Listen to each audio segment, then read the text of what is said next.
Let's do a cheers to the Sobeys and Safeway Liquid Beers of the Week podcast. We ride again. I love you guys. Careful, that cake's hot.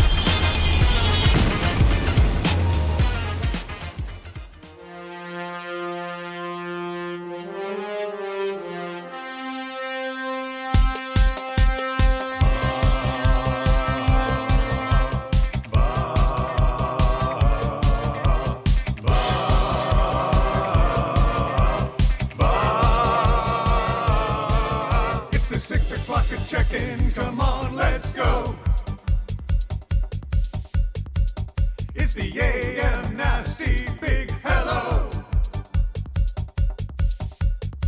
It's not static, AM radio. It's the Play Alpha Nielson Show. Let's go.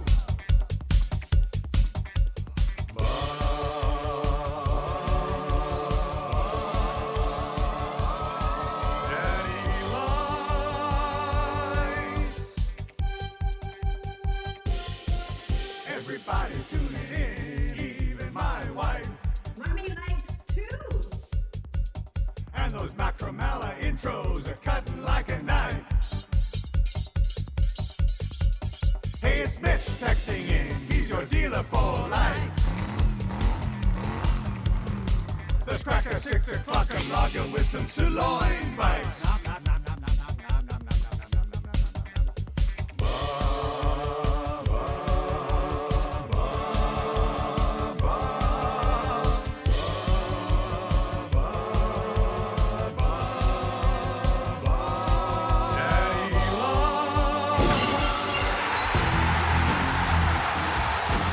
I can remember back being an 11-year-old kid about 75 pounds on the basketball court against the neighborhood bully, kicking his behind left, right, and center.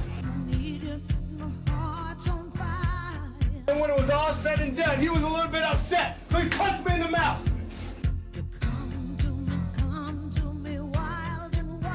My uncles were over on the side observing, talking amongst themselves adult things.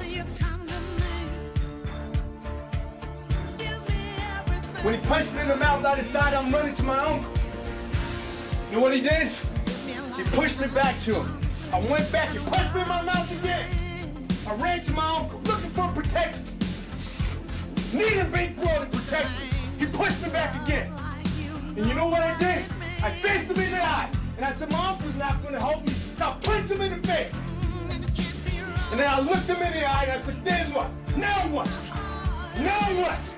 Now what are you gonna do? You're simply the best. Better than all the rest.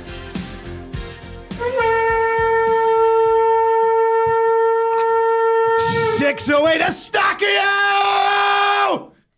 Eustáquio! Can you believe it? A goal for the ages from Eustáquio. Yes. Strike! A gentleman's win. A strike into the heart of the nation.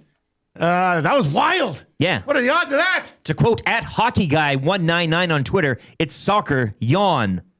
Oh man, that was What do pretty. you think of that? That was pretty thrilling. Look, we got a Get the draft to goal break in down. We injury got a time. draft. We got a Darren Unler's trade watch to get to. We got the NHL draft. NHL draft. What a weekend. We'll get into the. Come on. We will talk Oilers draft. Well, maybe not so much. I know today on Oil Stream. Trev, you're with me on Oil Stream today. Yeah, we'll dive into their draft picks a little bit more. Give you some scouting reports and things like that. Yeah. But this morning, I just kind of want to come in here and just scream out Eustáquio the entire time. You know, Oh. of all like that ball it's just meant to be. Like a header right back to him off the chest, bang, back of the net. Thankfully, we didn't need to watch any more in extra time, as it would have gone. Good. To that, The right? last thing you want to do is you watch wanna more soccer. Yeah. more knockout round World Cup yeah, action. Yeah. Yeah, so that was quite something yesterday. Where were you watching the match? At my house. Oh, you were sitting Yes. at home. Yes. Oh, I like that. Probably on my 8th, Got into a couple. 9th. Yeah, it got a little polluted. Yeah. Well, it's, whatever. Well, what are you going to do? It's a World Cup knockout game. Yeah. Yeah. I know, as they said, you'll never forget where you were when they scored that goal. I probably will remember. I was at I was sitting in the clubhouse at Lewis Estates golf course, waiting to go out because it was raining a little bit, and it was nice because there was like nobody else that was smart enough / stupid enough to go golf yesterday Were you afternoon eating there. something there? They have a good kitchen there, So do we they not? I'll tell you about that in a second. Good, bad, and ugly. So we're like, we said to the guy, we're like, can we sit down and have a couple beers and then just kind of hop out whenever? Sure. And he's like, yeah. So we sat down, we watched the goal, and then headed out. We got drizzled on for one hole, and then got in 18 in like 4 hours, less than 4 hours. Didn't get rained on one more time. Got back into the clubhouse, settled back in, and then like a torrential downpour hit 10 minutes after we finished. So it worked out really well. But I had a beef dip at the Lewis Estates clubhouse restaurant. Nice and dry. My God, that beef dip was unbelievable. Like to the point where I could see myself just popping by and having the beef dip for lunch. Yeah, and just that's it. A dish of au jus. With a spoon. Just rolling in solo. Yeah. Like it was really good. It was really good. So that was a lot of fun. Fry side? Is that, yeah? And like Mr. Mike. I always talk about Mr. Mike's fries. Yeah. This was very much a Mr. Mike's fries ripoff. Like it was delicious. It was a good meal. And then we stayed there till they made us go home. We shut her down. It was us and like the clubhouse staff just sort of sitting there till like 10:30, and then they're like, "You guys have to leave because my family's gone." Well, you can do it. You're a single man now. You're a man on town. I think you went for a donaire. I haven't had a donaire yet, but I'm thinking yet. family's away. Dusty will play donaire type of thing. Well, I think you deserve a bit of a reward for taking those Christmas lights down. I saw, and that was Grinded. a lot. I didn't know you had that many. Grinded yesterday. Yeah, it's one string. Wow. Yeah, it's just one string. I did it right before Tam left because I was like, "You have to hold the ladder." There's one point where it's just like physically very dangerous if I was to do it on my own. So she helped me, and then I took it down. I'm not going to lie, I timed myself. Try to guess how long it took me to take down my Christmas lights after waiting. Somebody pointed out on Twitter that technically Christmas is closer now than it is, like we're closer to Christmas than away from Christmas. You put them up while they're Try gone. to guess how long it took me to take down the Christmas lights. An hour. 3 hours. 8 hours. No, man, it took 11 minutes. Oh. Yeah, no, it's the easiest thing ever. Tam's like, why couldn't you have done that in the last 6 months? I said, I was busy. She goes, it took you 11 minutes. Well, I just hadn't thought about it. Nice. But anyway, a conch for the Christmas lights being down. Now, I think I would also point out that there are still like 4 houses in my cul-de-sac that have their lights up. I think you put them up while she's going to be like, put up the lights early. I thought about that myself. It'd be a hell I of a know. joke. She goes back. She goes, what's going on? I said, you'll be proud to know the Christmas lights are ready to go. We're all good. Yeah, that would be something, I think. All right. Anyway, great weekend. We've got lots to break down as we work our way through the. How was your weekend, Trev? Your family in town, right? Yeah, lovely weekend. Stepdad surprised me, came up and had a great visit. It was awesome. We went to Rec Room, saw Jackass. Oh, did you see Jackass? Yeah. How was it? I'll save it for my good bad. Oh, okay. Potentially. All right. And okay. ugly. And ugly. And yeah, then we went bowling. Oh, I had some supper, homemade supper. Did you impress your dad with your bowling skills? No, I actually. Man, you always choke when people come to see you. Yeah, this was bad. He beat me every game, which was that was a tough pill to swallow, man. But at Rec Room, I destroyed him and everything, so it made me feel good. Did you play basketball shooting? Yeah, oh yeah, Nice. of course. Basketball shooting with the old man. Yeah. I'm jealous of you this weekend. Oh, we did everything. that It was sounds great. nice. And then we went to BP's Westgate, Okay. which was a good time as well. So That sounds really nice. yeah, I had such a lovely weekend. It was Westgate. needed. You got to the Westgate. Yeah. Did you see Curtis and Tony? No, they weren't there. And what's his face? Good old Stu was there. Yeah. Oh, Yeah, Stu, they- your buddy Stu was there. Yeah, Nice. yeah. Oh, that sounds like a good Absolutely. time then. Yeah, it was grand. Well, that sounds good. We went and saw Mandalorian and Grogu Saturday afternoon when I got back from where was I? Regina. Yeah. And it was actually pretty good. It was I think they missed on some stuff they could have done with like what they built up in the Mandalorian TV show. But as far as like a standalone movie, just like an action movie, it was entertaining. I just wish they would have had like Bo-Katan, had, like some nerdy Star Wars stuff. I was like, I think you missed some stuff, but I thought it was the kids loved it. Marsch was on the edge of the seat this whole time. Like he was just like he was loving it. Tam liked it, so yeah, it was pretty good. I like that. I like that a lot. I like that guy. All right, you can text us anytime. That'll get you into the old Paris Jewelers inbox. 780-218-9999. Flexible payment options such as, do not pay for 1 year.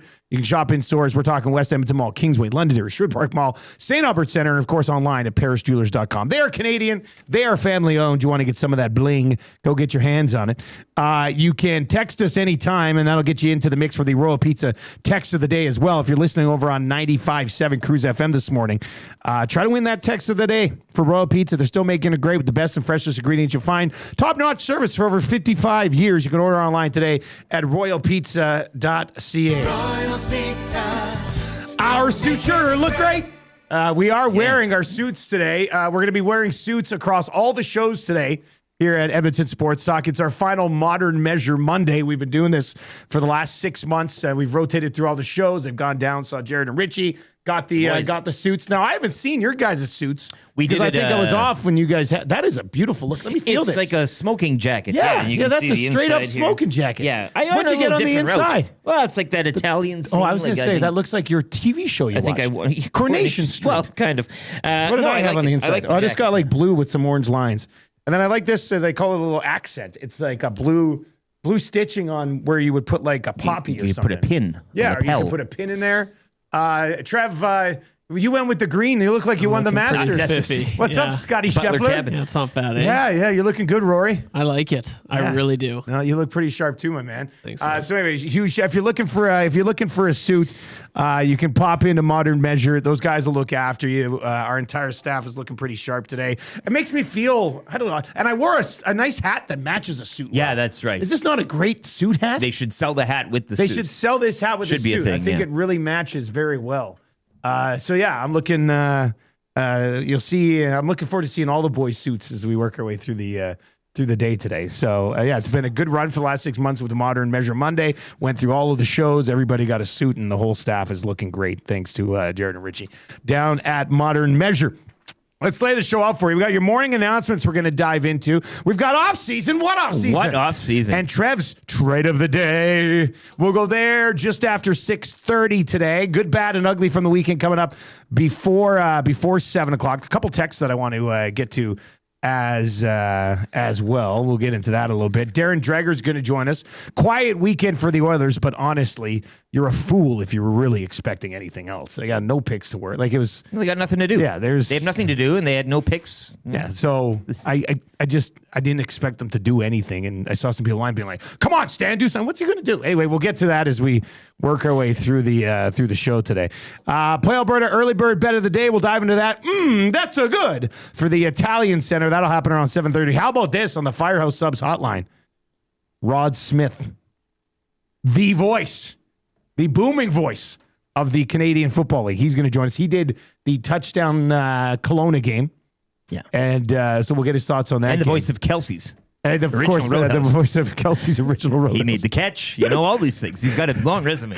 Kind of easy trivia. 3 questions too many. Gager's going to pop by as well today. We'll talk Oilers with Gager, but obviously he'll want to talk some Formula One as well as Georgie picks up the win. Who else was on the podium? We got Verstappen and Antonelli. Yeah, Verstappen will be partially happy for part of one weekend, I guess. 6 o'clock hours brought to you by eWell today. eWell, your partner in power.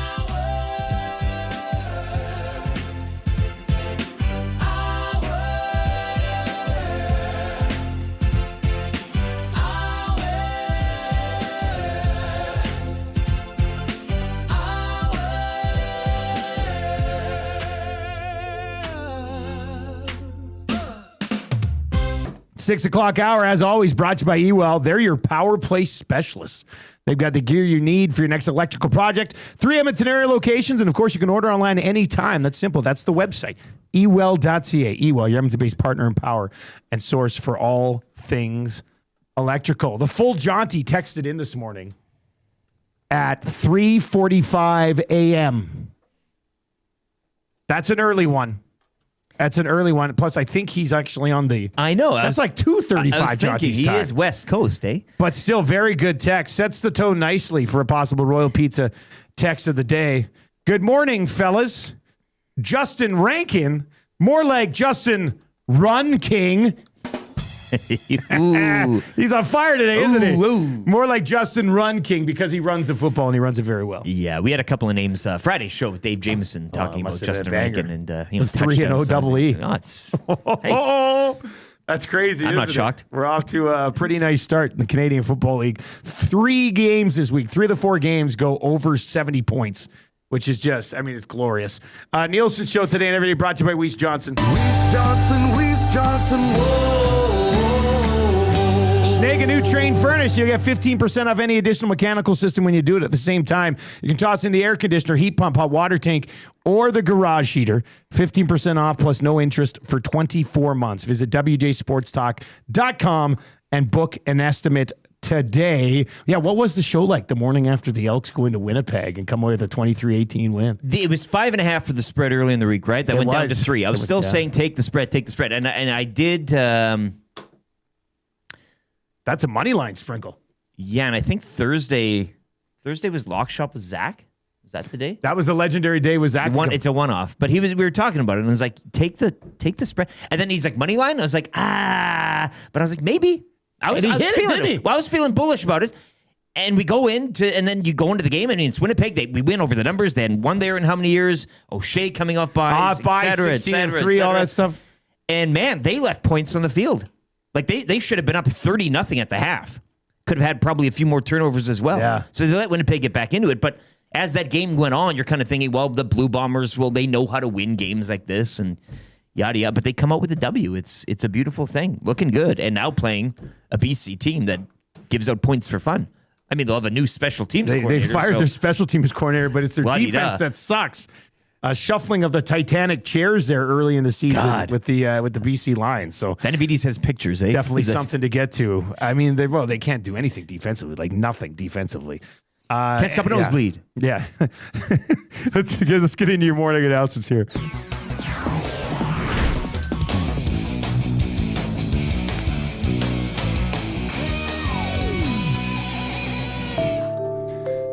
All right, your morning announcements brought to you by the Rundle Park Short Course. Affordable rates for juniors, seniors, and adults. It's a walkable par 58 course.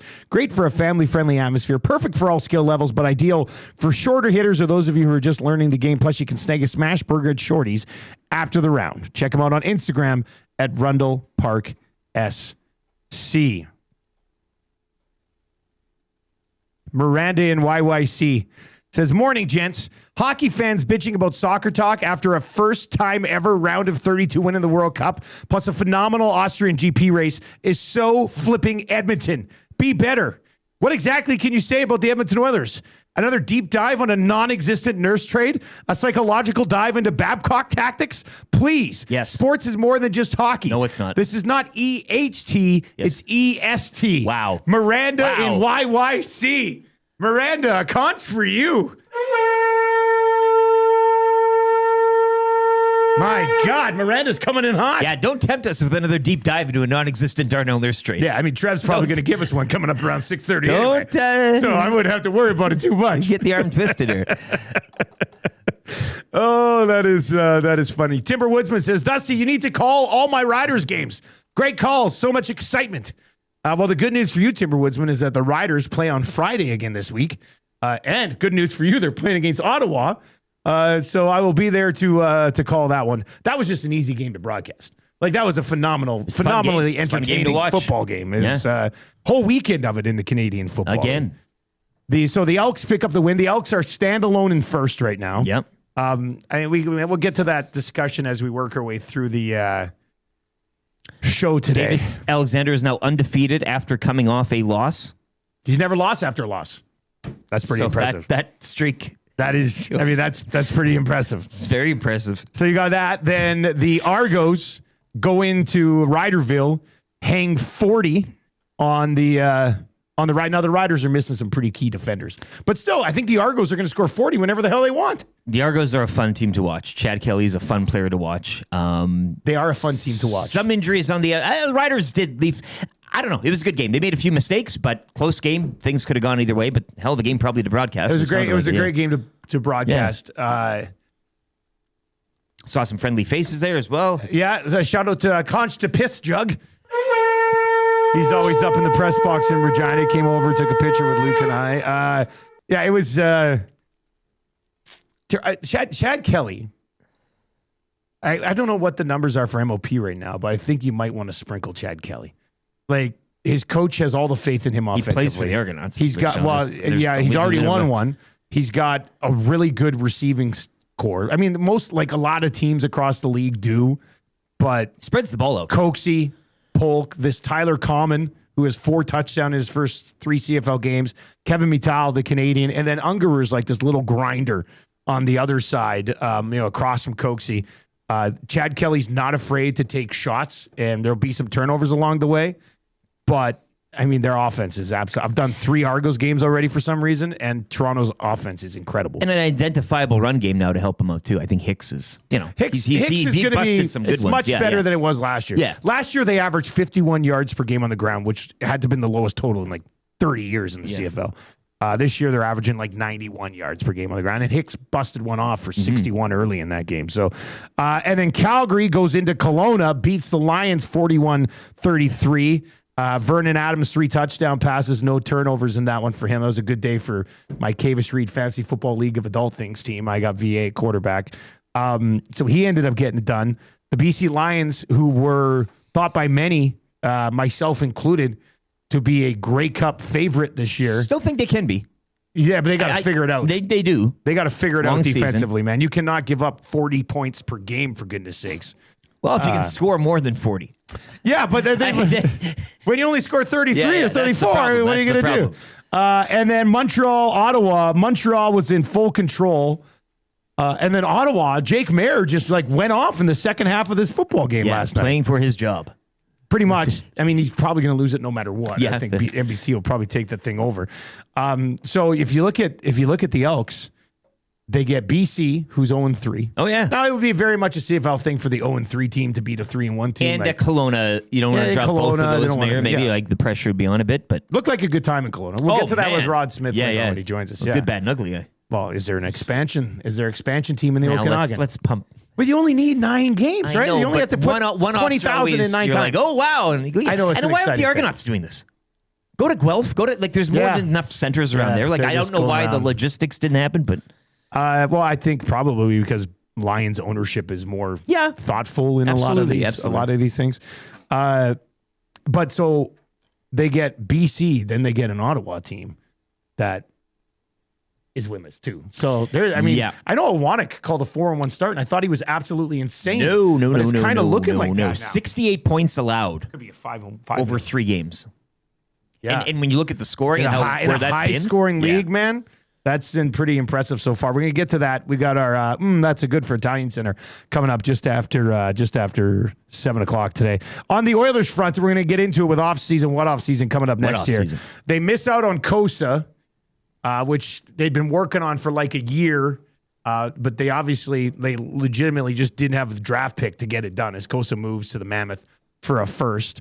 I don't know, as an Oilers fan, I'm curious, I'll ask you, were you disappointed in the weekend? Did you honestly think that they were going to trade for a goalie? Well, look, when you take some time to put together a video like they did, I mean, you're expecting something. More on the good, bad, and ugly coming up a little bit later on. Trev, were you sad about you couldn't have been expecting the Oilers to make big waves this weekend, right? No, I don't think. I don't know. For me personally, just knowing what Bowman said at the season-ending availabilities, oh, no, we're not going to do anything too crazy. So, no, I wasn't expecting anything massive this weekend. For Oilers fans, seeing Kosa, that's tough for a lot of Oilers fans. For me, though, I that was one of the trades I made, and that was the first and second I proposed to get him. And people were like, oh, no, the Oilers are reporting they want to give a second. I'm like, well, if, you're smart, which... the GM is, Kosa absolutely can get you a first rounder. So, yeah, the Oilers didn't have the assets to get that player. So that kind of sucked. But for me, my expectations going into this weekend, Dusty, were low. Yeah. The only thing you would have been hoping for is a Nurse trade. Yeah. Hasn't happened yet. Could it happen today? Who knows? There was some thought process, and we'll get into it with off-season on the Ducks are somewhat interested. Apparently. But I did look at the Ducks roster a bit. Their last decor night. is weak. Their decor is All of a with sudden. Trouba and Gudis as UFAs. Yeah. Their decor is young. I mean, Lacombe's a stud. I like a couple of the younger pieces they have. So I could see why they would be interested in Darnell Nurse, but I also don't know the bodies that would come back in a Darnell Nurse trade. Like if you look up front, a lot of their forwards are not going to want to move. No.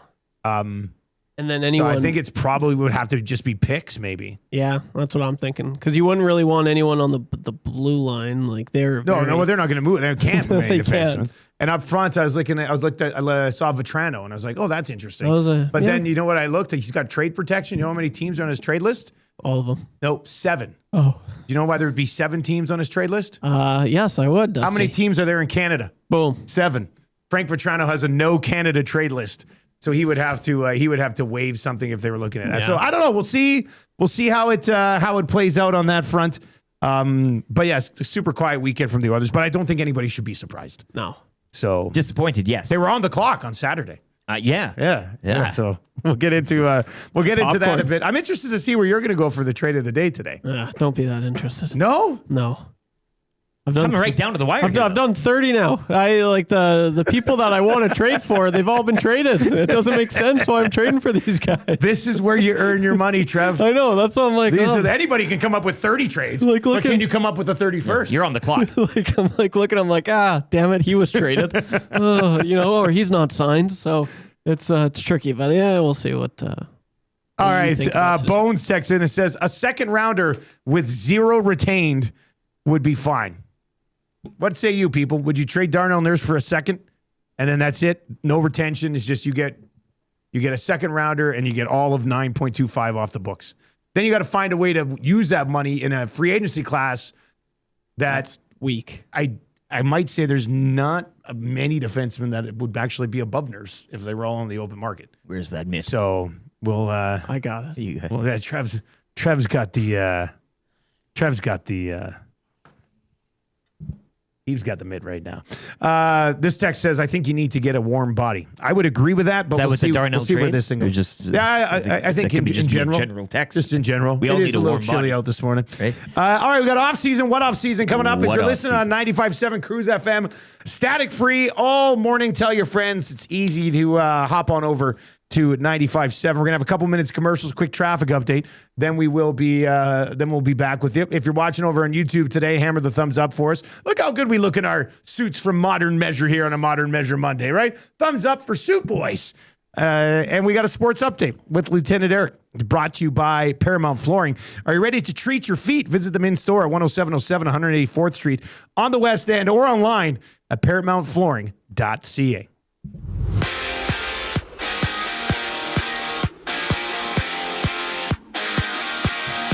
Week 4 in the CFL wrapping up yesterday as the Alouettes would hold on to defeat the Red Blacks 37-35. Montreal improving to 3-1. The loss drops Ottawa to 0-3. The BC Lions also yesterday firing their special teams coordinator after yet another loss over the weekend, drops them to 0-3.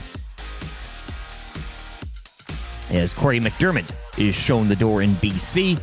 Week 5 will begin Thursday as Calgary welcome in Toronto. The Elks, they're in BC. Kelowna specifically, Saturday at 5 to take on the winless Lions. NHL news and notes. Sabres re-signing winner Beck Mallenstein to a 6-year, $18 million deal. The Sharks would re-sign defenseman Michael Kesselring. It's a 3-year deal with a $4.5 million AAV. Golden Knights have signed goalie Carl Lindbaum to a 3-year, $2.7 million extension. And the Flyers are reportedly closing in on signing goalie Dan Vladar to a 5-year extension worth $27.5 million. Toronto Blue Jays continue to fade over the weekend as they drop the 4-game set to the Rangers. Texas completing the sweep 3-2. Your final. Jays have now lost 6 straight. They look to right the ship tonight as they welcome in the Mets. Trey Savage gets the start. First pitch 5:07. Riverhawks, meanwhile, they have the game with Port Angeles rained out for Remax yesterday. That game will be made up mid-July out in Washington State. The Hawks will look for their 5th straight win tomorrow when they host Bellingham to open a 3-game series. Stingers back-to-back wins. They knock off the Mamba 105-103 from the Expo Center. Stingers will take on the Surge Canada Day Wednesday at 4 o'clock, looking to make it 3 wins in a row. They currently sit 3.5 games back of the division-leading Vancouver Bandits. Over to the World Cup of Soccer, where Canada punched its ticket to the round of 16 yesterday with a 1-0 victory over South Africa. Canada will play either the Netherlands or Morocco Saturday at 11. Over to Wimbledon this morning, Denis Shapovalov has retired in his match with Spain's Pablo Carreño Busta. This due to a shoulder injury. Third-ranked Felix Auger-Aliassime will be in action later this morning at 7:30 against Alexander Svechenko of Kazakhstan. On the women's side, Bianca Andreescu will take on China's Zhang Shui at 6. Leila Fernandez will be up against Indonesia's Janice Chen at 8:45. Travelers Championship, we got a playoff. Scotty Scheffler and Victor Hovland. That gets underway at around 7 Mountain Time this morning. And George Russell picks up his second victory of the season, edging out Max Verstappen at the Austrian Grand Prix. Kimi Antonelli would round out the podium. The schedule will now shift to Silverstone in the British Grand Prix next weekend. Sports Update is brought to you by Paramount Flooring. We're expecting some changes in Edmonton this offseason, but we're talking about your flooring. Paramount Flooring brings over 30 years of trusted service and expert installation with a flooring lineup homeowners actually want. No permission needed to contact us. Visit our showroom, open 7 days a week, or online at paramountflooring.ca.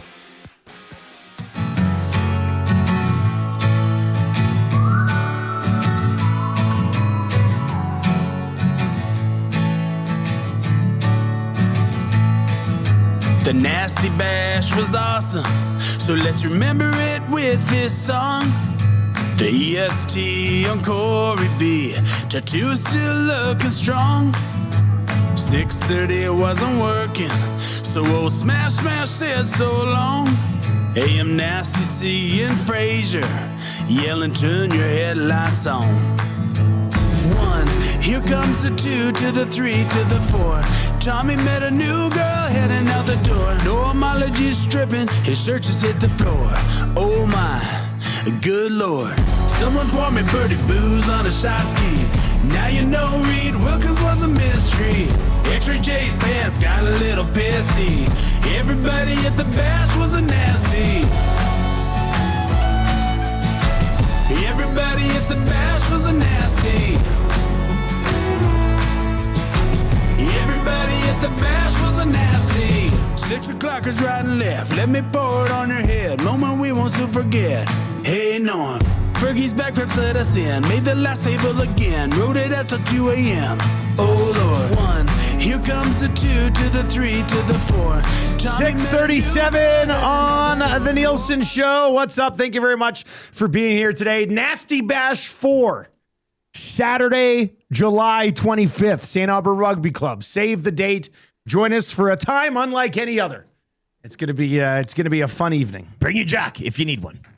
What'd you say? Bring your what? Bring your jock. Your jock if you need one. Like your jock strap. Yeah. Bring your jock strap to the Nasty Bash if you need one. That's what you're saying there. All right, the Nielsen Show coming at you from the Popeyes Louisiana Kitchen studio today. Popeyes, they got the big meal right now. This is a pretty good deal. For $5.99, you get the mini chicken sandwich or 2 tendies, plus a biscuit, plus fries, and a drink for just $5.99 at participating Popeyes locations. And, of course, Edmonton Sports Talk today, every day, all day long, from 6 in the morning till the Reed Wilkins Show from 3 to 6 this afternoon. All brought to you by Play Alberta. Play Alberta, the title sponsor of the EST Golf Classic as well, which is a week and 2 days away. Very much looking forward to that.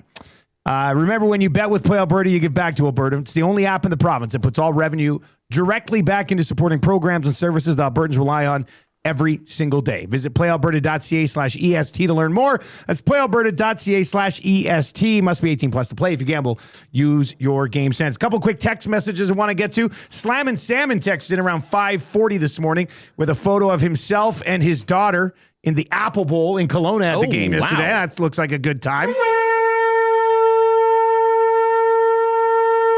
Vincenzo texted in before the show started as well. Said, morning, boys. Happy Monday. What a weekend in the CFL. I love it. Maybe they changed their mind on the rule changes. And I love that the Elks are the only undefeated team left. Have a great day. It has been pretty entertaining. I mean, the league is now averaging over 63 points a game 4 weeks in. Yeah. There's no way they would change it, though. I don't think they're going to be like, nope, we're going to leave it just as it is right now. That's not why they were. They were changing the rules to, I think, try to attract some new people, get the stadiums a little more uniforms. You can fit them into or the field into different stadiums and stuff. Yeah. But so I don't think they're gonna do that. A lot of people loving the text that Miranda sent in earlier in the day today about being more than just the Oilers. No, we're gonna get into off-season. But we're gonna talk a lot about the Elks today and Eustáquio, a Canadian hero. Yesterday, Chris G texted us, is Miranda Canada's hero? For those of you who are just joining us, let me just quick reset on Miranda's text. Morning, gents. Hockey fans bitching about soccer talk after the first time ever round of 32 win at the World Cup, plus a phenomenal Austrian GP race is so flipping Edmonton. Be better. And be better's in caps. So she all wanted me to yell it. Be better. What exactly can you say about the Edmonton Oilers? Another deep dive on a non-existent nurse trade? A psychological dive into Babcock's tactics? Please. Sports is more than just hockey. This is not EHT. It's EST. Woo! Miranda coming in hot. That will never win text of the year, but it very well could win text of the day. It's got you pumped. Oh, it's got me very fired up. Like I'm in a suit reading a hot text like that. Like it's just, it's very exciting. Those buttons undone there. Oh, careful. This shirt's going to be completely undone. You'll see my Miranda, chest please. hair. Yeah. I'll give you one guess who this text is from. I'm not even going to say who it's from. I'm going to read the text and everybody will know who that's from on a Monday morning too. Roses are red. Violets are blue. The Elks are number one. CFL Canada off to Sweet 16 in World Cup, and those 6 o'clocker loggers gone down smoothly. What say you? Yeah, I mean, that makes total sense. It seems like the Elks are for real, though. A Teef bringing the heat early today. For real. Yeah. That's Senior Boot says, what day is confessions and advice? Oh, don't you say. Jarius Jackson, is that what you're doing? They are for real. Jarius Jackson, you are for real. For real. For real. For real. For real. For real. All right, that's enough. We don't need to do the whole thing today. But she's right. I mean, there's lots to. They should play at Commonwealth after they win. Oh, they should. And then the whole team does a lap around, and then everybody's. And Mark Killam's just Mark Killam just doing sprints the entire length of the field while that is playing. That's what they need to do to build people up. Make sure you come down to the Elks game against the Red Blacks later this month. As after the win, Mark Killam will run all the way down the field as fast as he can while this plays over the speakers.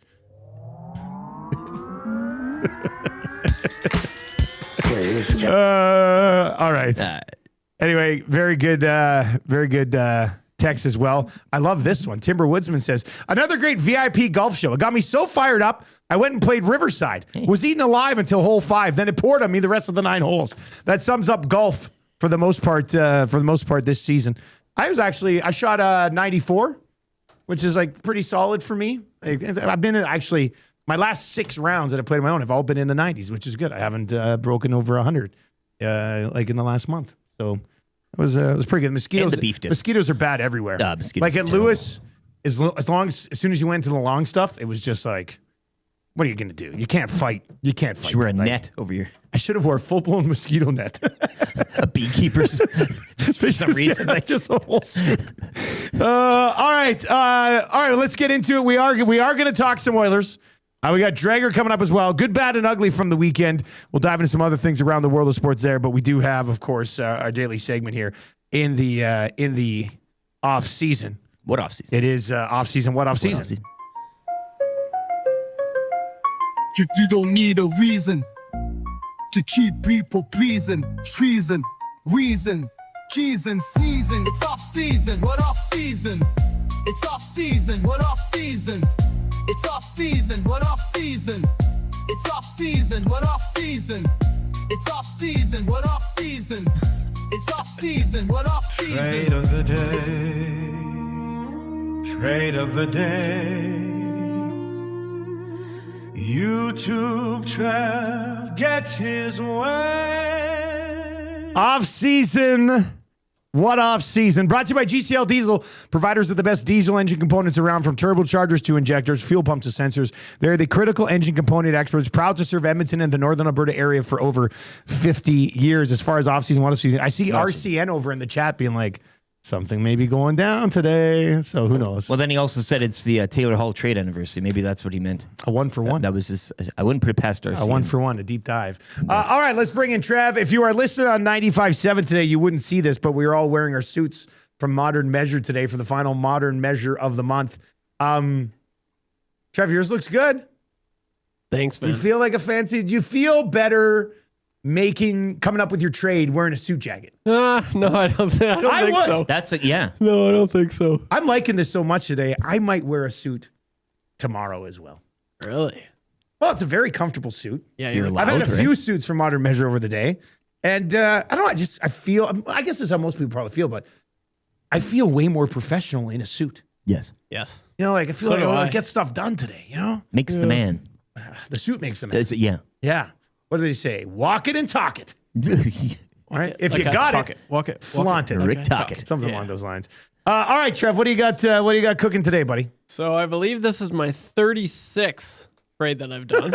So that's what. Once we get to free agency, you're done with the trade. You got like 2 trade of the days left. Yeah, today and tomorrow. today and tomorrow. That's it. Yep. It's crazy. It's flown by. I've had a lot of fun. It's been a great exercise. It's kind of crushed me. And Have you looked into who you've traded the most? It must be Nurse. it's Nurse. Okay, yeah. For sure, it's Nurse. Okay. And it's going to be Nurse again today. Because, over the weekend, that was all the Oilers fans. Oh, is something going to happen? Come on, Cook, Stan, Cook. Nothing did happen, of course, but I saw a report yesterday, as per Elliot Friedman, 3 teams. I think there's 4 teams now, but this tweet had 3. Philly, Pittsburgh, and Boston. They have interest in Darnell Nurse. So I'm going to go with one of those teams, and I ended up picking the Pittsburgh Penguins. Oh, I thought you were going to say Boston Bruins. I've done that for Nurse, though. That's why I haven't done this for Nurse yet. Oh, okay. So looking at their roster, who do I want on the blue line? I know Graves has been thrown out there a little bit. That guy, I think he had a record, or he posted a record. It might not have been a record, but he went a whole season without scoring a goal, even registering a point. It was, that's not one player that I'm looking at. I'm looking at a vet that is just an all-timer. Could be a Hall of Famer. Sidney Crosby. No. Great On guess. the blue line, Dusty. Chris Letang. No. Carlson. Yes. Oh, interesting. That's who I'm going to try. And so people coming at me. People have wanted Carlson. Remember when they said, I wanted- trade yeah. him, I'm going to get Carlson? Oh, Yeah. God, we hear Carlson There was a- trade that was a suggestions time. for like 2 years. Yeah, man. I did quite a few videos on that. So that's who I'm trading for today. And people, before you rip me, this is not my first choice. Like I said, 36 trades. And I tried going over the weekend. Oh, this guy got traded. Oh, this guy's not signed. That guy just got traded. So it's slim pickings for good old Trev here. But today, I'm trading Darnell Nurse, a 2027 second, for Erik Karlsson. 1 year left. Karlsson has at 11.5 mil. He put up 66 points in 75 games played. Congratulations, you managed to bring on more cap. For 1 year. Yeah, okay. For 1 year. Yeah. In the end, it's less money to pay. In the end, it's less money. And I was going to do Darnell Nurse with salary retention for Erik Karlsson. Yeah. But that would put the Oilers so up against it. So I feel like you have to throw in a pick to get Karlsson. And even then, Dubas is probably laughing at this. Like, you think I'm going to do this? Yeah, I said I was interested, Stan. But this is ridiculous. So that's what I'm... I just don't, like, nothing against Karlsson, but he's not going to play PP1. No. Because you have Bush. I don't know if you need, like, older Bush. Yeah. But to get off of Nurse's contract... I certainly. Well, would what like that. happened to last week when people were like, Nurse, this is going to be a legitimate hockey trade? Yeah. There's a bunch of teams interested in him. Yeah. What happened to those? What happened to that week? I don't know. Because now it's just like, they're going to need a list of teams to expand if they're going to get something done. Yeah. I'm like, I thought there was supposed to be interest in this guy. I never bought into the interest in Darnell Nurse. Like if I'm other team, and I'm like, oh, like I'm seriously, I would not trade for Darnell Nurse. The thing is that it's become so, like, he's become so hated by many in the market to the point where the Oilers have talked him into being like, hey, it's time to move on. All these teams know they're doing the Oilers an all-time favor. Yeah, so why would DJ Smith tried why- his best at the like, presser. Yeah, to try to like keep that value, build that value rub up. that stone of it. But they know that the Oilers, if the Oilers are going to do anything significant in free agency, they have to move Darnell Nurse. Yes. And by all accounts, he wants to be moved. So the Oilers don't have a leg up in any conversation that they have with Darnell Nurse. Oh. So, I mean, maybe that makes the path to winning it in a fan's perspective a little bit easier because they want him gone so badly, but it certainly hasn't helped their position in pulling the trigger on a deal like this. No, not at all. So, and can they get something done before free agency so they know how much walking around money they got come Wednesday? Yeah. They got 48 hours to get something done on that front. But if I was another team, Darnell Nurse already comes across as a plan B or plan C for these other teams, right? So why would you go to your plan B or plan C before you get a look at what could possibly be a plan A in free agency? Yeah. Right? So you have a couple guys you want to target in free agency. That falls through. Then you go, well, let's circle back around to the Oilers on Nurse. So maybe they can get something done today or tomorrow. And it wouldn't totally blow my mind. But if I was other teams around the league, I would make the Oilers wait on it, hamper their ability in free agency a little bit, and then try to get them on a bargain rate. So everyone's just toying with them. Yeah. We'll see. Did this ever happen to the Blackhawks, the Kings? Well, but no, those were championship teams. I know. They won titles. They know how to get it done. Nobody here in Edmonton knows how to get it done. But did anyone, other teams, make it so hard for those other teams to succeed? It seems to be happening now with the Oilers. It's not fair. I just swear every team is against them. People aren't playing ball. Everybody's so against us. Can you please investigate this too? Yeah. They need the NHL to investigate and approve a trade before they can make it. All right, there you go. That's YouTube Trev's trade of the day. Darnell Nurse and a 2027 second for 1 year of Erik Karlsson. What say you? Hampton Steve says, when are we going to talk about these Kawhi returning to the Raptors rumors? Yeah, Sham Sharania. Only place for a long-term deal is where he wants to go would be Toronto. Well, then why'd you bail on Toronto after you won a title anyway then? If I'm a Raptors, if you're a Raptor, well, we probably got a lot of Raptors fans watching or listening right now. Trav, you got hooked into the Raptors during that run. Do you want Kawhi at this stage of his career back with the Raptors? No. It kind of seems weird to me. Yeah, he's playing off the heartstrings thing. He's he's thinking, where could I get a long-term deal? The place I brought a championship to that hasn't been that good since then. Yeah, I don't like it. He's using us. That's what it feels like. Yeah, that's absolutely Uncle Dennis is like, let's go use Canada again for a little while. Yeah. It didn't work for, where he's at right now. So, let's run it back. But it's like, dude, you had your shot. No thanks. If you wanted to really stay with Toronto, you would have re-signed back then. Raptors fans, what do you think? Do you want Kawhi Leonard back? Clippers want Barrett. Apparently Raptors want us in Ingram. That's the... I saw that. I saw that last night, yeah. Nolan from St. Albert says, Kawhi's camp is extremely corrupt. It's a good way to describe that. Anyway, I'd like to hear from Raptors fans. Do you want a reunion with where your organization's at right now with Kawhi Leonard?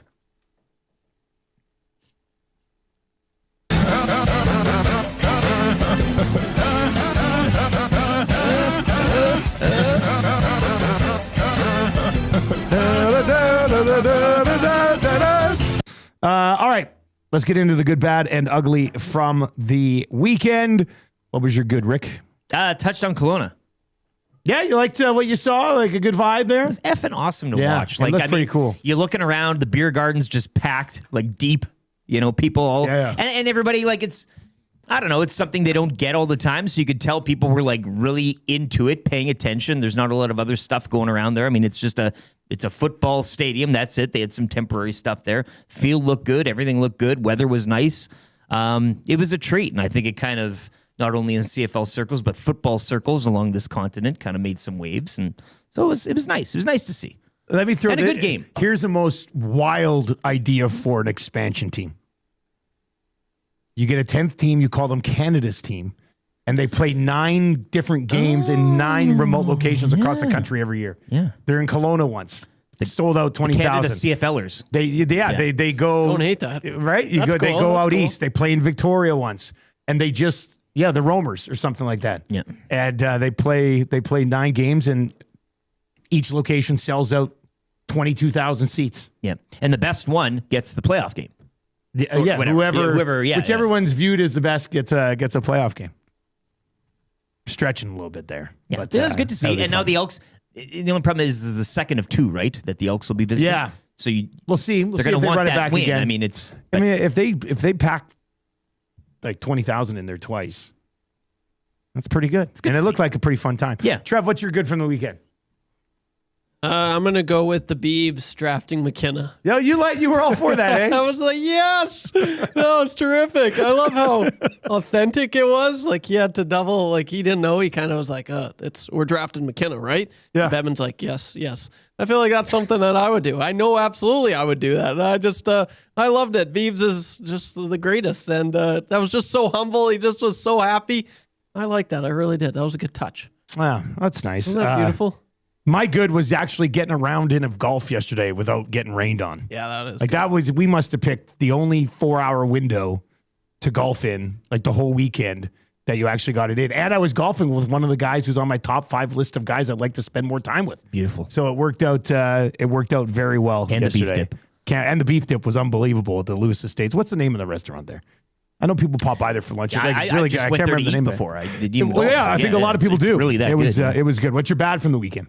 Bad is the rain again. Another weekend. Just gross, You only eh? get so many weekends in the summer, right? And you know, much that's for golf courses around. You watch the news, and a lot of courses, experiencing flooding and all that. Kevin cancel. Imagine we were driving around today, like people got married.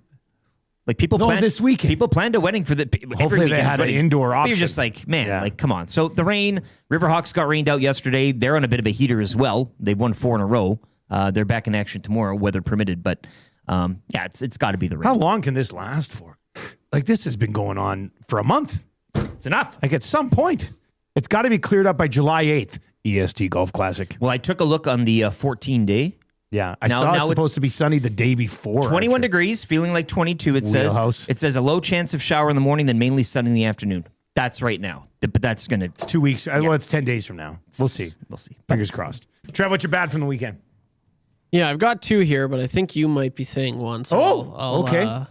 Yeah, my bad was, unfortunately, it was great. I had a gift card that I was able to use for the movies. I had it since 2019, and it never expired. And so It was 7 years old? yeah, so I was able to use it this weekend to watch Jackass Best and Last. Yeah. And unfortunately, it's my bad. Unfortunately, it was just like, I'm sorry, just save your money. Just wait until it comes out, because a lot of it was just rewatching old stunts that they did in previous. We had a good time Friday talking about it. We were going. One of the three questions to many was your Yeah. favorite Jack. Oh. And Trev was all about. He was very excited. For I it like the 'cause- one when the big hand slapped him down. Yeah, like was- they replayed that one. They replayed like their most iconic stunts. Yeah. And it's like, that's great, but like I didn't pay to rewatch stuff. I wanted new original stuff. Yeah. So that's my bad. Okay, maybe that's not They're great. too old and sober now. And see, and that's what That's, what like my stepdad was saying. He's Yeah. like, well, Trev, like they're getting up there. They're You not gotta- in their 20s anymore No, when they do it's- everything. Yeah. My bad would be people who were expecting the Oilers to like have this phenomenal weekend. Like I saw a lot of people after the first round being like, "Come on, Stan, do something." I was like, he has no first round pick to get in the mix for any of these guys who are moving. Like I don't know what they. When you have to continuously move your picks to fix your own mistakes, this leads to weekends that they just had. Like that's, well, and then on top of it, the video that they posted after the first round on Friday, where it was just quick shots of their staff That was looking gonna at be- stuff. Well, that's what got me pumped. And then like, That was gonna be my bad. and it's like tomorrow what was it? Tomorrow we're on the clock or. This is a weird video to post. Like, just don't post anything. No. All you're doing is posting out how you've moved too many assets and you literally have nothing to do tonight. Like, that was bizarre to me. I don't know. It just what a seemed terrible like a waste. I get it. You want to hammer out content and stuff. And I clicked on it, so I guess I'm a sucker. Yeah. But I clicked on it, I was like, that was it? Yeah. I knew like one of the guys in the video, I texted him with a picture of him. I said, man, you look pretty serious right now. He's like, yeah, it's go time. Parketti, today. wasn't it? Yeah, no, it wasn't that. Those but are the geniuses. Yeah, it was just, I don't know. It just seemed like a weird video to post. Extremely weird, especially when you don't do anything. Yeah. Yeah. Yeah. All right. What's your ugly from the weekend? Well, it's got to be the Toronto Blue Jays. 6 Yeah, losses in a row God. right now. Swept aside by the Rangers. 4 games set over the weekend. 6 games under 500. Like they were 39-39. Yeah, now they they're got up there. 39-45. But they get the Mets at home tonight. Trace Savage on the bump, so we'll see. But ugly for the Jays. Ugly weekend for the Jays. that's my ugly. It's definitely the Jays right now. They're absolutely going through it. Here's hoping they can figure it out when I go on my best trip of my life. Oh, that's coming up. With a bunch of listeners in 20 days or so. Yeah, 2 to 3 weeks. Yeah, here's hoping they can figure it out. They're saving the wins for you, my man. I hope so. But yeah, vibes are off. Like Kirk gets a home run. I don't know. You see that, the home run jacket. Vladdy, he went right goes by to put him. it and he walked right by, and then just Vladdy's face just perfectly on TV. Just Kirk's all business. Oh, yeah. That's But it. I mean, that's fair. Like, you guys are losing. Like, no point really It's tough to have celebrate fun. and put that jacket on. My ugly was the Riders white on whites. Like, it was literally impossible. And the booth in Regina is actually, a little bit further back, but not super high. I still could not read those white on white jerseys. So I Sophia Cunningham that meme, pointing fingers, and I was like, when I see Craig Reynolds. And then Craig Reynolds came to the booth and presented me with one of the jerseys. He knows what he's doing. He knows what he's doing. He knows exactly what he's doing. He knows what he's doing. Does it have Nielsen on the back? 69? Nope. 6'7". It's got, it just has 13 Riders Nation. Okay. And they're numbered because they only made 500 of them. So this is number 218 out of 500. Oh, that's neat. And I brought it back from my main man. No way. Yes way. Come on. That's your jersey, Come my on. man. Come That's on. your jersey. You're a proud member of Rider Nation. I am. Yes. Family stake. We're owners. Yeah. Well, there you go. So it works. Well, so that's geez, like a what a limited surprise. edition. They're only wearing them once, and it's numbered out of 500. Look at that. So what is it? 218? 218 out of 500. So that's for you, buddy. Hey. I knew you'd That's love mighty it. big of As you. soon as he gave it to me, I was Wow. like, man, I'm gonna give this to LT. He's gonna love it. But still, never wear them again, please. Reynolds knows what he's doing. Now it's Well, it was funny. He comes up, he yeah, goes, he knows exactly he what's had going it in on. a box. He goes, I'd like to present you with this jersey. I said, oh, Craig, you You should be like, I can't see it. yeah, I should have said, where's my obsidian one? Never gave me an obsidian What's one. it say on the back? But at some point, you couldn't even pick them up on TV. How can you not pick up numbers on TV on the broadcast? Look, I couldn't tell. So yeah, that's I couldn't tell from you. yeah, it was not ideal. I've had 2 of my 3 games so far this year. 2 of my 4 games have had white on white, and enough. Now we just need both teams wearing their whiteout jerseys. Wouldn't that be something? I refuse to do it. I'll stage a hunger strike. A sit-in. Yeah, a sit-in. Yeah, that's what it would be. Anyway, that should look much better on you. great. So yeah, no, I think I'm happy you're excited for it, man. What a I was surprise. excited all weekend to give that to you. All right, we got Darren Dreger coming up just after 7 o'clock today. 6 o'clock hour has been brought to you by Ewell. They are your power play specialists. They've got the gear you need for next electrical project at 3 Edmonton area locations. You can order online anytime at ewell.ca. Ewell, your Edmonton-based partner in power and source for all things electrical. We will recap draft weekend with Darren Dreger and find out if the Oilers are any closer to getting something done on Darnell Nurse and what has to happen for that to happen. Play Alberta early bird bet of the day. That's a good. The Double E are 3-0, standalone, first place in the Canadian Football League. We'll get into that. And Rod Smith, one of the voices of CFL on TSN, will be by around 7:45. He's a beauty. You're going to want to be here for that one. If you're listening on 95.7 today, please tell your friends how easy it is to listen to the Nielson Show on 95.7 every single morning from 6 until 9. If you're on YouTube today, smash the thumbs up for us and sub to the channel if you haven't already. We're like 3 subs away from hitting 15,200. We're 11 likes away from changing 100. So let's do that right now as well. If you're on TuneIn, iHeart, any of our online platforms. Sports Update with LTE brought to you by Chelsea LaBelle at Expedia Cruises in Northeast Edmonton. If you're planning your next cruise or vacation destination or a nasty vacation, you can call or text her at 780-970-4834. That's 780-970-4834. Here's the update. Just get the Travelers on.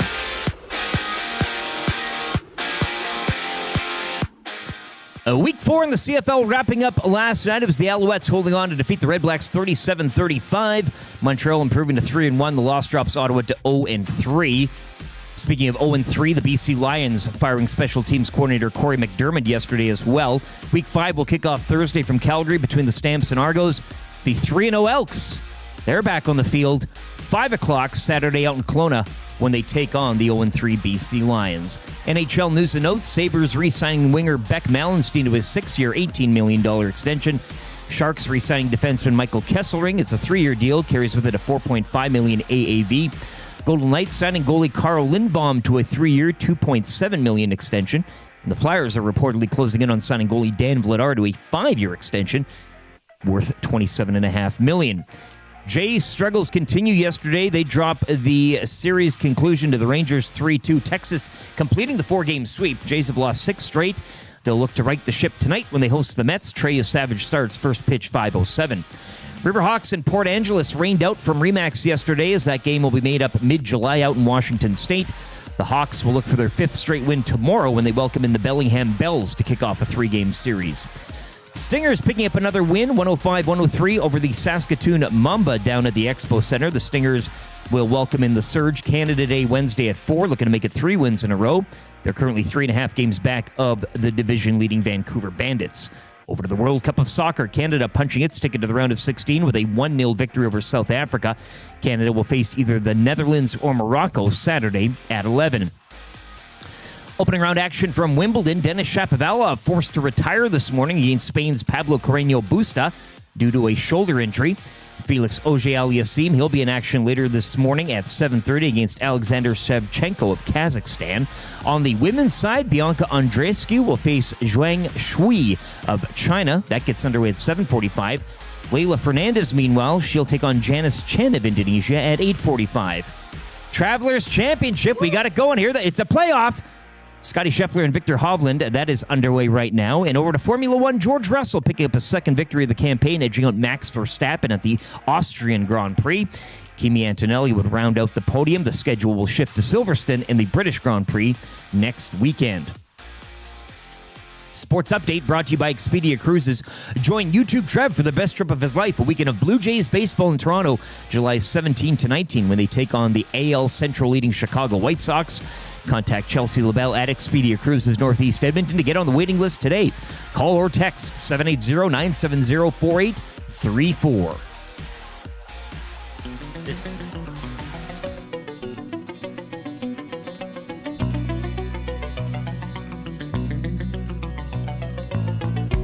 I am a Joaquin man with the Leafs I used to ride, with Austin Matthews by my side. I scored a couple and I had a little fun. Signed with the Oilers in July of 21. The Leafs let me walk because they thought I had no soul. Now I'm over 50 goals. I'm the dangler from way across the other side, where Beamers and Audis are supplied. 3rd overall in the draft 2014. Got a one-timer like the game has never seen. Bottom of the circle is the place where I get set. It's going in the net. I'm Nugent Hopkins. I was born in 93. All the way from Burnaby. Played some junior for Red Deer and had a ball. Signed with the Oilers when I went 1st overall. My two-way game, they said, is totally complete. The best in the league. The best in the league. The league. The league. The league.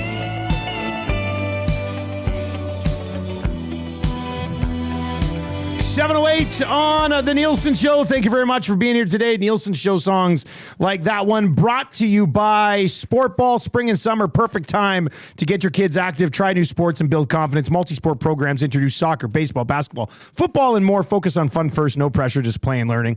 Visit www.sportball.com. Use the code EST15 for 15% off select classes. The Nielson Show today and every day also brought to you by Weiss Johnson. Check out WJ's. Oh my goodness, these two guys.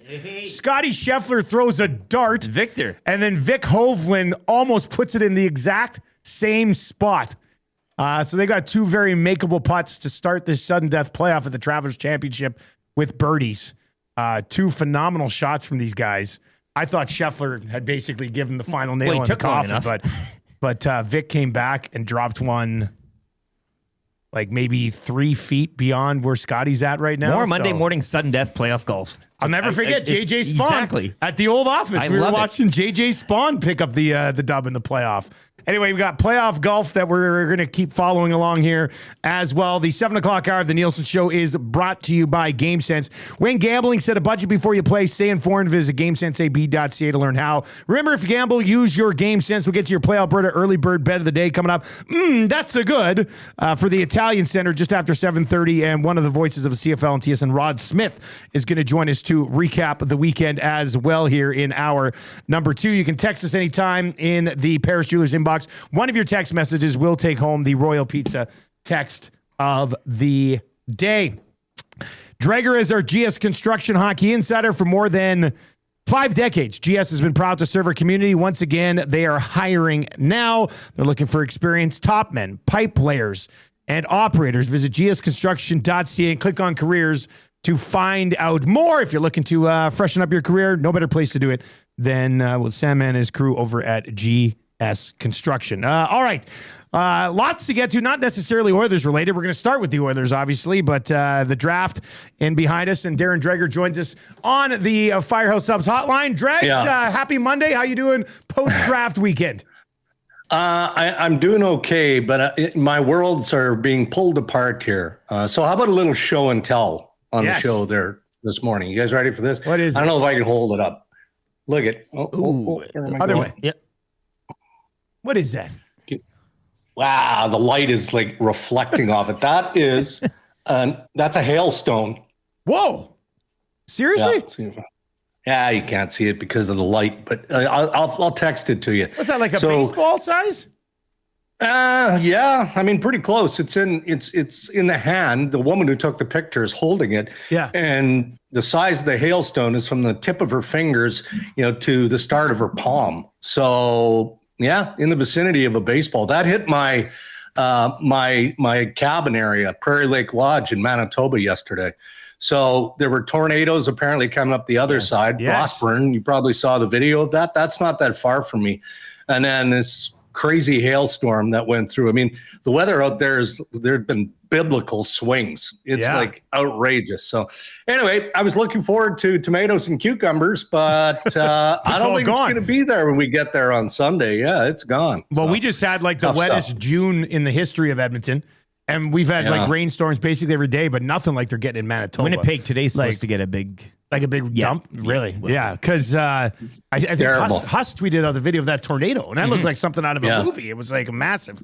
So thoughts to a lot of people from Manitoba who timed in because of our partnership with WST. So thoughts to everybody out there. Hopefully everybody can stay safe. Come after that weekend. All right, let's start with the Oilers. I know some people were like disappointed in their weekend, but they didn't have a lot of picks. They traded down once, picked up an extra pick.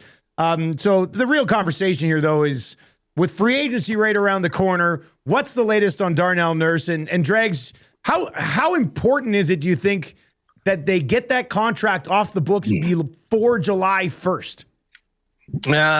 Well, that's preferred. And it's preferred by both sides here. I mean, for obvious reasons, the Edmonton Oilers want certainty so that they've got flexibility. They know what they're dealing with when they're looking at the free agent pool. And, even though we don't have any real sexy names on the graphic on the list of the pending unrestricted free agents, that doesn't mean there aren't some good available players, right? And I actually think that it's a market that benefits a team like Edmonton. Now, you have to go through this process, and there are lots of teams who are eager and hungry because they're looking to improve their lineup as well. And because the crop is so thin, maybe the middle of the pack guy is going to get paid like an upper echelon player, right? Like maybe not elite level, but creeping up there because that individual, those players happen to be the best of a sketchy lot. So we'll have to see how it plays out. But I can tell you, fellas, that the frustration going into the weekend was getting pretty high in Edmonton. Yeah. And only because Stan Bowman, I believe, based on what I've been told, had worked pretty hard with the 3-team list that Darnell had submitted, and got to a place with these 3 teams. And no one is pointing fingers at these clubs. It's not an easy contract to take on. You like the player, but not at $9.2+ million per year. And I think Bowman was approaching that point certainly on Friday, where he reached out to all 3 and said, okay, you gotta, or get off the pot. Like we gotta find out. And clearly those 3 teams didn't have the appetite to pull the trigger on Darnell Nurse. So what do you do then? What you do then, if you're management at Edmonton, is go back to the agent and say, look, this isn't going to fly here. It's, we've exhausted our opportunity, and we just can't find that sweet spot to make a deal work. Bowman represents the Edmonton Oilers, not the best interest of Darnell Nurse. Yeah. So how do you encourage Darnell to expand that list?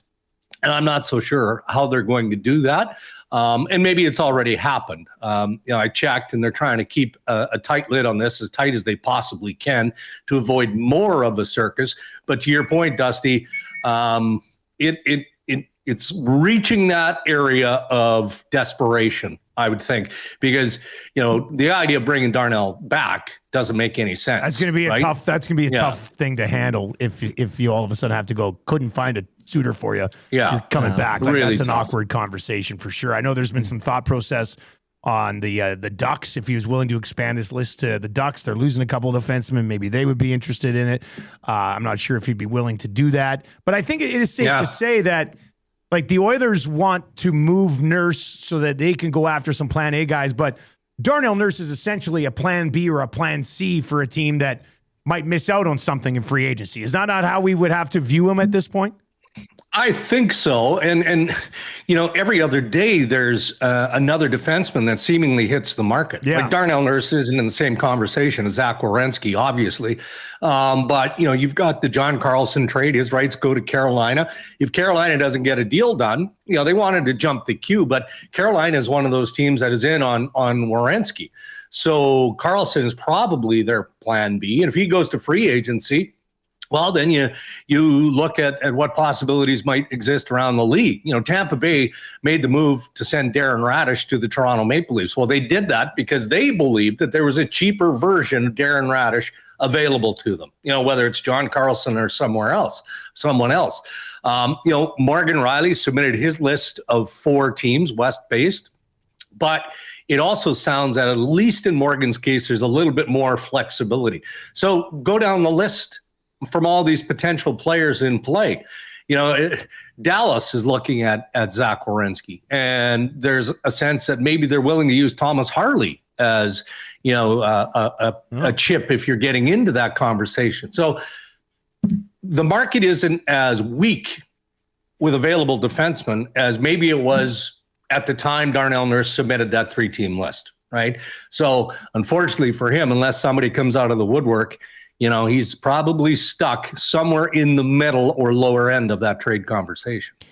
Just to the draft weekend as a whole, Sharks, they keep 2, Stenberg 2, Veerhoff 9. Tidy work there. Did they come out the best, I guess, organization-wise? I know there were a few deals, Dorofeev, Rangers, and things such as that, but do you like the Sharks work the most?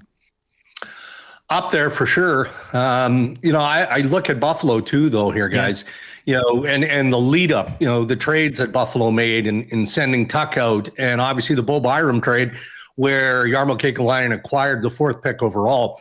And I was more surprised as we drifted through the weekend that, through the top 4 picks. As soon as Buffalo made that pick, I went, okay, it's not going to be as dramatic here as I was expecting.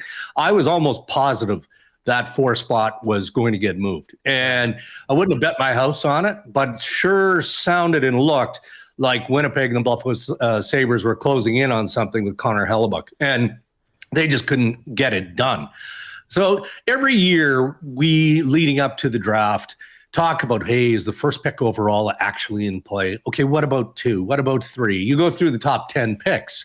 And this year, legitimately, 2, 3, 4, 5, 6, all the way through 10, everybody was open for discussion on those picks. Calgary was trying to move up. Winnipeg, as I talked about, most definitely a conversation with Buffalo about the 4, about the 8 pick, other pieces that would have been involved in that trade. So when you look at what San Jose has done, and my career's not finished yet. He's not finished yet, whether that's through another trade or free agency. To get Stenberg, okay, we all believed he was going 2. If McKenna was going 1, Stenberg was going 2. For Veroff to slide down to 9 wasn't shocking to me. Some had him way higher than the people that I talked to, but you're still getting a really good player. Yeah, that worked out well. Veroff. Rudolph to go as high as he did, to Buffalo, that was a bit of a surprise. That was the biggest surprise to me in the top 10. Yeah. Yeah, because I can tell you that, 6, 7, 8, that's where those teams expected Rudolph to come in, was right around there. So I'm always intrigued by that because, you trust your amateur scouting departments, obviously, but why is it that a player like that all of a sudden jumps up 5, 6 spots? Obviously your amateur guys are sold on something that the other teams maybe didn't see. Dregs, let's wrap with this. The Oilers were thought to be in the market for a goaltender. Kosa ends up gets traded for a first, ends up with the Mammoth. A lot of focus on Darnell Nurse here, but they still only have Tristan Jarry between the pipes. There had been some thought process on some of these younger guys that could end up being available. Kosa was one of them. He's not anymore. What's that goaltending market look like right now? Yeah, it's an interesting one. I look at Montreal. Let's start there. Montreal is looking at their situation. Dobish, we know, is a legit number 1. They've got Fowler pushing, and then they've got Sam Montembeault, who, didn't arrive in Montreal as well conditioned as he needed to be last year. He can rectify that. And so they're looking at that situation, Montreal, and going, okay, well, if Dobish is our number 1, maybe we're better off to hold on to Montembeault as a backup, provided he's good to go, and give Fowler more time, more seasoning in the American League.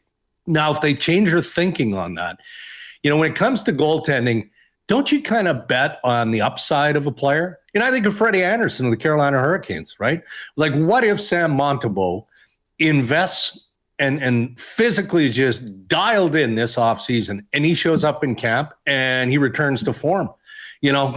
Maybe there's an opportunity there via trade for Edmonton for somebody else. Right now, you're not making that deal because Jarry is as good or better than Montembeault. So it's a finicky market, but it feels like it's a market. If you're going to make that change again, Dusty, it's almost change for the sake of change.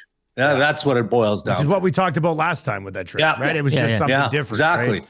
So and we saw the position that they put themselves in there. So we'll have to see what ends up happening. We know that we talked about Montembeault with Noodles a couple weeks ago, and Noodles was pretty high on him.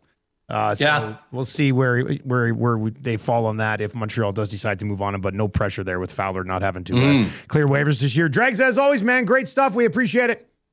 All right, fellas, have a good one. There you go. That is Darren Dreger with TSN, obviously, and the Ray and Dregs podcast. I'm on team. Call it Dregs and Ray instead. Flip the names around. But I'll join you. I don't think they're just going to do it at this point. He joined us on the Firehouse Subs hotline. If you've not yet tried Firehouse, you are really missing out. It's easy to grab a hot and hearty sub close to home. Firehouse Subs, hot, hearty, and made to satisfy. 15 Firehouse Sub locations across Edmonton and the greater area. We can make that 16 now as it opened at the airport on Thursday. You get the breakfast. So let me bring you up to speed on this. So I was here, was chatting with Benny and Trev and about some stuff. And then, so I was kind of running a little bit late leaving to get to the airport.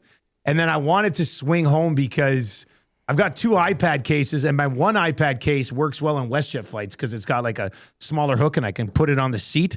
So I was like, I want to pop home. So I whipped home quickly, ran in, saw Tam and the kids, grabbed my other iPad carrier, and then ran right back out, get to the airport, got through security about 10 minutes before my flight boards. And I was boarding because I was flying to Calgary in a small plane. So I was boarding like right to the right of security. And I walk in and I see the Firehouse there. It's all open now. And I'm like, oh God. I said, I got 10 minutes. Like, what do I do? So I go walking over. I had to try it. Yeah, you got it. So I walk over, and sure enough, who's there? My buddy Furby, who owns them. Beauty. And I said, Furby, what's up? He goes, oh, man. He goes, I don't know if he thought I got a ticket just to come to the firehouse? Like, you're flying somewhere? Just to get in? No. Yeah. So anyway, I said, yeah. I said, I got like, by that point, I had like 6 minutes. I said, I got 6 minutes, but I want to try one of these. He goes, well, they're making a breakfast sandwich for me right now. You can have it. I said, you're the best in the biz.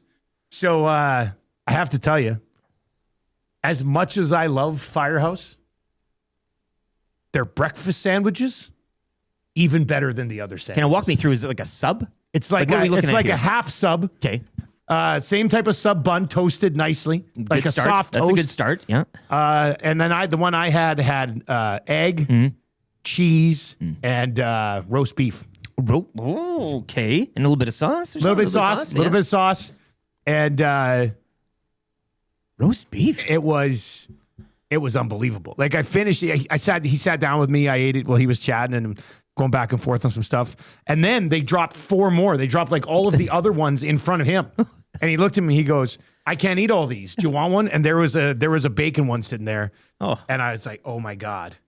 But I had to go to my flight. I could have sat there and had breakfast sandwiches with him all morning. So I told him when I left, I said, you got to get breakfast at all the other firehouses. Like, it's just that simple. Like, that's how good it is. Get in the game. So it was unbelievable. So if you're going to the airport, give yourself a couple extra minutes, hit up the firehouse. I fly to Ottawa this week at like 9 o'clock on a Thursday. Well, there you go. So that'd be another firehouse airport breakfast. The roast beef, I like that. Oh, when you said egg, I was like, yeah, cheese, yeah. And then I'm waiting for bacon, and that's good too. But I mean, you know how good the meat is there. Yeah. So it was, interesting. Can't get any better, man. It was absolutely delicious. Burglars says a WestJet specific iPad case, serious status symbol. No.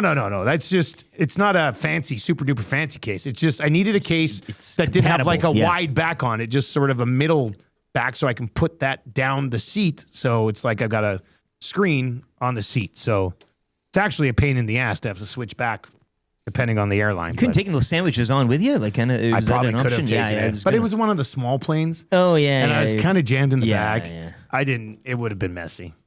But they are absolutely delicious. It's worth getting like the cheapest airline ticket just so you can get through security and then go have breakfast. It might be worth it. All right, portions of this hour brought to you by Hammer Injury Law. Serious injuries, you know what they need? They need a hammer. Rick Mallett has once again been recognized by Best Lawyers for 2026, continuing a distinction he's received every year since founding Hammer Injury Law. Visit hammerinjurylaw.ca or call 1-855-98-HAMMER. 1-855-98-HAMMER. I beg your pardon. 1-855-98-HAMMER. I beg in your pardon. 1-855-98-HAMMER. Visit hammerinjurylaw.ca today. All right, we can get to some of your reaction on the Dreger stuff. It was interesting. Brought up the goalie market. He went right to Montembeault. Mm-hmm. Like, I wonder. I don't want to say it's a buy low on Montembeault. I think it's you probably have to pay a fair price for Montembeault. There's a tax here, but I think we've seen Montembeault. Well, I don't know. It wasn't good this past year. It was pretty good the year before. You can say Jari's had good moments in his career as well, right? So yeah, I don't know. Jari's a good moment. He's just getting injured. That's a problem too that he's had, and he was decent until the injury. I'd love to know what the fans think the plan is between the pipes. Like, it always sort of seemed like the Oilers were just dead set on they were getting Kosa. Stoff had been hinting about Kosa for like 8 months. We had it all signed and sealed up. So what was what's the other plan? Is it just Ingram back? And can you bring back just Ingram and Jari, but with a different mindset from a coach that's going to make a team play better defensively, by all accounts, in front of them? What does that number look for Ingram too, right? Well, right now, yeah, that's a good point. That's because without Nurse being moved, you only got like $4.5 million. With Jari making what he's like.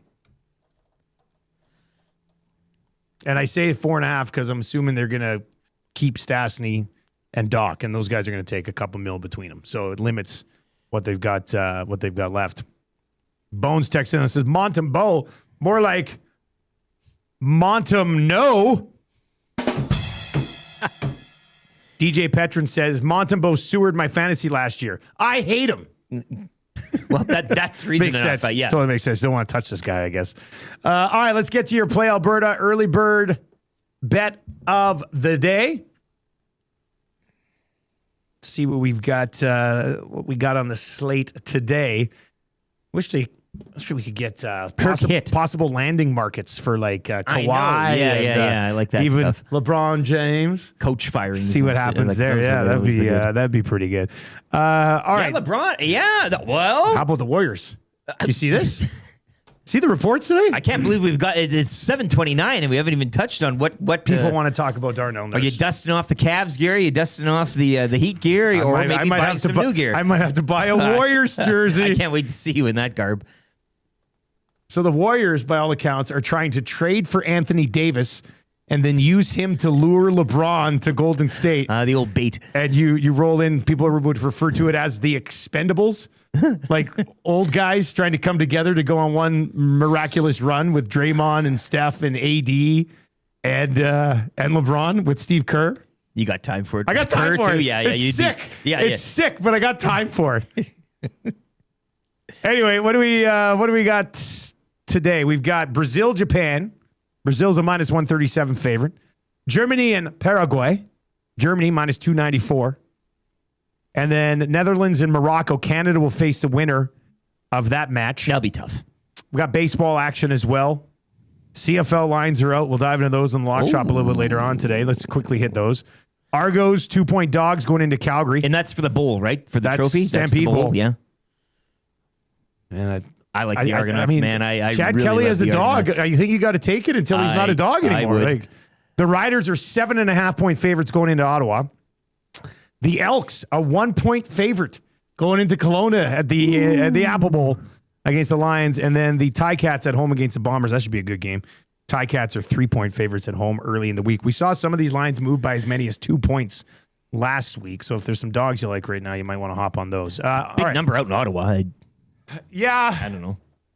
I don't think the Red Blacks are as bad as the record suggests. I'm doing that game, so hopefully it's a little bit closer. Yeah. All right, what are you throwing into the early bird bet today? You going soccer? You going baseball? What are you looking at? Well, I like the over 58 between the Elks and the Lions. You want to throw it on now? As I said, whenever the Lions are involved, you got to hammer the over. Especially, given the scores. Now, the Elks are a board, team that played 2 unders. That's true. And they haven't put up, they've allowed the least amount of points, and I think they've also scored. So that's a good, but again, when BC's involved, I'm so tempted to. What we could do is just do a little teaser here, an early CFL teaser, move these lines a little bit. Like if let's say we took Edmonton and BC from 58 down to 52. Oh yeah, and then take the over. Yeah. Okay, sign me up. Well, we can throw that into something. Trev, what are you thinking about for today? You want to get in on this CFL teaser parlay or what? Kirk hit teaser train. You're gonna go Kirk. Well, I was looking at Savage on the mound. Bichette. He's back in. Yeah. Bichette returns. That's what I was kind of leaning towards. So what are you gonna lean towards? Like a Bichette hit? Yeah. It's pretty chalky, but it's not bad. Oh well, I was by gonna all say he's hitting the ball pretty well right now. Yeah. Recently. Oh, this is a real all over the place here. Bo Bichette hit for today, but the over 52 in the Lions and I wonder if they can even move that for us. We can just go over 58 if you want. I'll check to see if they can move to 52 without 52, just on the one line. But yeah, okay, I'll ask about that. And then I'm the big soccer guy on the show. Yeah. I have been for a little while now. People know that. Morocco and Netherlands. Is that what you're? Netherlands, yes. Sorry. The Netherlands taking Morocco. Or as Wheels said, Marco. I mind Canada playing Marco. Hey, going up against one guy named Marco. I like their chances. Is Brazil at minus 137 a good bet against Japan, or is Brazil a bit of a letdown? Brazil will get through. They'll get through? Oh, yeah. All right, I'll go Brazil at minus 137. Nice. So I'm Brazil, a Bo Bichette hit, and then you want the over in the Elk game. So if we hit the first two, we got to wait all week. And then we've got something juicy that we can possibly hedge it later on. Yeah. All right, so that's at playalberta.ca. I'll send it over to the guys. We'll get it up on the EST specials page. Playalberta.ca or download the Play Alberta app today. That should be up hopefully in the next 10 minutes or so. You can find it on the EST specials page. That's a good first place, not just in the West, but in the Canadian Football League right now for your Edmonton Elks. What Only say undefeated. you? Only undefeated. We're going to get into that coming up here just after 7:30. Rod Smith, CFL on TSN as well in the second half of the second hour of the show. If you're listening on 95.7, couple minutes commercials, quick traffic update. No need to go anywhere else. We've got you covered. If you're watching on YouTube today, hammer the thumbs up for us. And we got sports update on all of our online platforms, brought to you by the great staff at Park Mazda and dealer principal Mitch Lewicki, who has an appointment today at 10 o'clock to get a full back tattoo of Eustáquio. Visit them at 983 First Street in Sherwood Park.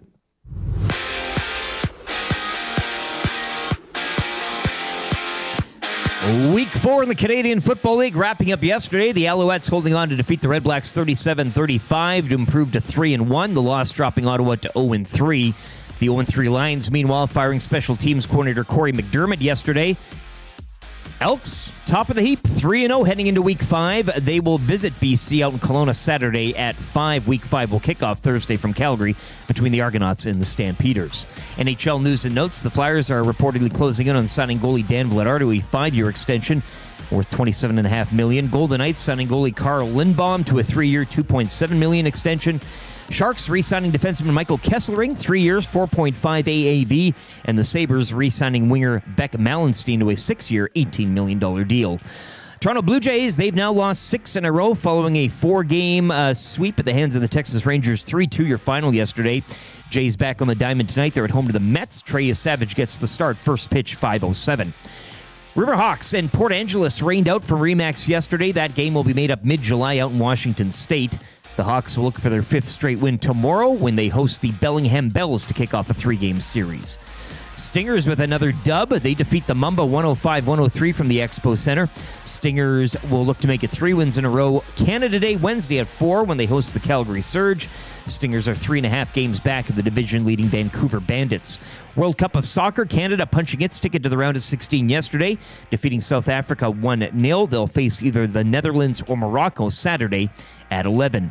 Over to Wimbledon, opening round action. Denis Shapovalov forced to retire this morning against Spain's Pablo Carrera Busto due to a shoulder injury. Felix Auger-Aliassime scheduled to take to the court later this hour. Over on the women's side, a pair of Canadians in action as well later this morning in Bianca Andreescu and Leila Fernandez. Victor Hovland birdied the first hole of a sudden death playoff to defeat Scotty Scheffler and win the Travelers Championship. And on the grid, George Russell picks up his 2nd victory of the season, edging out Max Verstappen at the Austrian Grand Prix. Kimi Antonelli would round out the podium. The schedule will now shift to Silverstone and the British Grand Prix next weekend. Sports Update brought to you by the great staff at Park Mazda and dealer principal Mitch Lewicki, who's just thinking of staying out in Kelowna for the week. Hi there. If you're like me, you like to picture yourself in luxury, even though there's absolutely no way you could afford it. And if you can, well, even better. Thankfully, I picture myself in something that is luxury, but still absolutely affordable, like the all-new Mazda CX-90 from Park Mazda. With the new luxury features like facial recognition settings and quilted detail Napa leather seating, I can pretend to be comfortable with all of my proper settings activated without even touching a button. Thanks to Mitch Lewicki and the great staff at Park Mazda. I like to picture Mitch Lewicki in a tuxedo t-shirt because it says, like, he wants to be formal, but he's also here to party too. Park Mazda, your dealer for life in Sherwood Park off Y Road, parkmazda.ca. I can remember back being an 11-year-old kid, about 75 pounds on the basketball court against the neighborhood bully, kicking his behind left, right, and center. I call you when I need you, my heart's on fire. When it was all said and done, he was a little upset, so he punched me in the mouth. You come to me, wild and wild. My uncles were over on the side, observing, talking amongst themselves, adult things. When you come to me, when he punched me in my mouth, I decided I'm running to my uncle. And you know what he did? He pushed me back to him. I went back and he punched me in my mouth again. I ran to my uncle, looking for protection. Needed Big Brother to protect me. He pushed me back again. And you know what I did? I faced him in the eyes and I said, my uncle's not going to help me. And I punched him in the face. Then I looked him in the eye and I said, then what? Now what? Now what? Now what are you going to do? you're simply the best. Better than all the rest. Better than anyone. Anyone I ever met. Stuck in your heart. 7:38. It's Whale and the Wolf on 95.7 Cruise FM doing the Cavis Re pump up song. Hard to differentiate between the original and the cover. Yeah, your brother Lucas sounds just like Cavis. Yeah. Anyway, it's going to lead into a little Elks conversation. Rod Smith, CFL on TSN, is going to pop by as well here in about 7 minutes. We're coming at you from the Popeyes Louisiana Kitchen Studio today. Nielson Show is brought to you by Weiss Johnson. Whoa. Visit WJSportsTalk.com today. And if you are watching on YouTube, you already know, but if you're listening on all of our platforms, we are all suited up today. It is the final Modern Measure Monday. And all of our shows, from our show all the way through the Hangout from 9 to 11, the Lock Shop, into the Oil Stream today, into EST Afternoons, and then into the Reed Wilkins Show. Everybody's been to Modern Measure over the last 6 weeks. Got more than that, over the last 5 months. And everybody's got a new suit. We've been wearing them on the shows that day, and then we decided for one big grand finale that we would all wear our suits today. Yeah, listen up, Beleneski. I know you're in the Hangout today, but you better be suited up. Yeah, you better wear a suit, my man. Visit Modern Measure. It's MDRNmeasure.com. That's MDRNmeasure.com. Go see Jared and Richie. They'll take care of you. Very nice experience. You walk in. Would you like a drink? Would you like a beverage? Hey, Trev? Yeah. We had a And the best part about it is, it's like, to me, I've done like other suit fittings and it takes forever. This one, it's just like a good conversation. You're having a drink, a few quick measurements. Very boom. efficient. I didn't go through the book, pick out your suits. And it was that might be one of the more high-end experiences of your life, eh, Trev? Oh, absolutely. Yeah. I didn't want to leave. I really did not want to leave. They had to push me out of there, honestly. Fit me again. I feel a little bit bigger now. Yeah, more. Yeah. You touch a wall and you think like a secret compartment. Like they got a lot of it's pretty cool. It was pretty cool. Yeah, no, that is kind of neat. Secret rooms and little. Oh yeah, they should definitely have a speakeasy. You tap on there. that. Why? Yeah. Remember that one little wall? Yeah. That Yeah. Oh no, Man, it's like a spy place. Yeah, it's a spy place. That's what it feels like, right? Yeah, honestly. League of Extraordinary Gentlemen type of stuff. MDRNmeasure.com if you're looking to get a new suit or a great smoking jacket, like the one that Lieutenant Eric is wearing Chino today. slacks. 10111 104th Ave, right downtown. It's a good time, and they're great guys, actually. So they made us look good. If they can make us look good, they can make you look good. Modern Measure Mondays. Let's get into that's so good for the Italian Center. Nothing says a wet day like heading on in and picking up a panino and all the produce that you want. Very fresh produce. Fresh produce. You'll find a lot better produce at an Italian Center than a lot of other places nowadays. Yeah, 100%. That is a fresh produce guarantee at the Italian Center. That's so good. The Edmonton Elks stand alone, first place in the Canadian Football League. The Riders had a chance to keep pace with them. Couldn't keep pace. Couldn't get it done. And now we can say first place, double E. I don't know what it does for attendance in the next home game, but if they go out to Kelowna this week and beat the BC Lions, you got a 4-0 team coming home in a very winnable game against the Ottawa Red Blacks. That's got to get people out there. Damn you, rain. Yeah, the weather. Because that's the one thing right now holding it back. And they haven't just beaten Ottawa 3 times in a row either. Yeah. Montreal. In Winnipeg. These aren't just coming off a bye. Yeah. And the Elks on a shorter week because, it was. Like those are big boy wins. You know what is most impressive about this to me from an Edmonton perspective right now is that they're the only team in the league winning the games the way that they're winning their games. Like all we're talking about in the league right now is how many guys, Trevor Harris threw for 400 yards this week, Nathan Rourke threw for 400 yards this week. It's old hat and now. both of them were in losses. Yeah. But like quarterbacks, all of them are throwing for well over 300 yards, basically every single game, but not Cody Fajardo. All of the games are smashing the overs, but not necessarily the Elks games. Like the Elks are unbeaten this year, but are winning games in a fashion that no other teams are winning games in. Second least amount of points scored, 84 through 3. Yeah. But 68 allowed. Yeah. They're winning games based on defense and running the football. What's that a recipe and for? The football? Championship that's football. usually a championship recipe. The rest of the league is winning their games on quarterbacks throwing for 375 yards or more. So I think it's very unique. I'm wondering if it is also very sustainable or not. Like at some point, you need Cody to start slinging. That's not and who Cody is. And he probably will have one of those but games. he might have one, maybe 2 of those games where he throws for like 340 yards. But you don't need it. They win their games on defense and Justin Rankin running the football. Yeah. And it's just a formula that nobody else seems interested in trying to execute so far this year in the league. So I think for Elks fans out there, and you can chime in. I mean, is this, we said for years, some people will say, oh, people aren't going to games because of the name change. People aren't going to the games because they suck. And they had sucked for like almost a decade. But you've got a team right now that's first in the league. You've got a coach who I don't know how you can't cheer for Mark Killam with how fired up he is all the time. And a quarterback that you can certainly, believe in and buy into.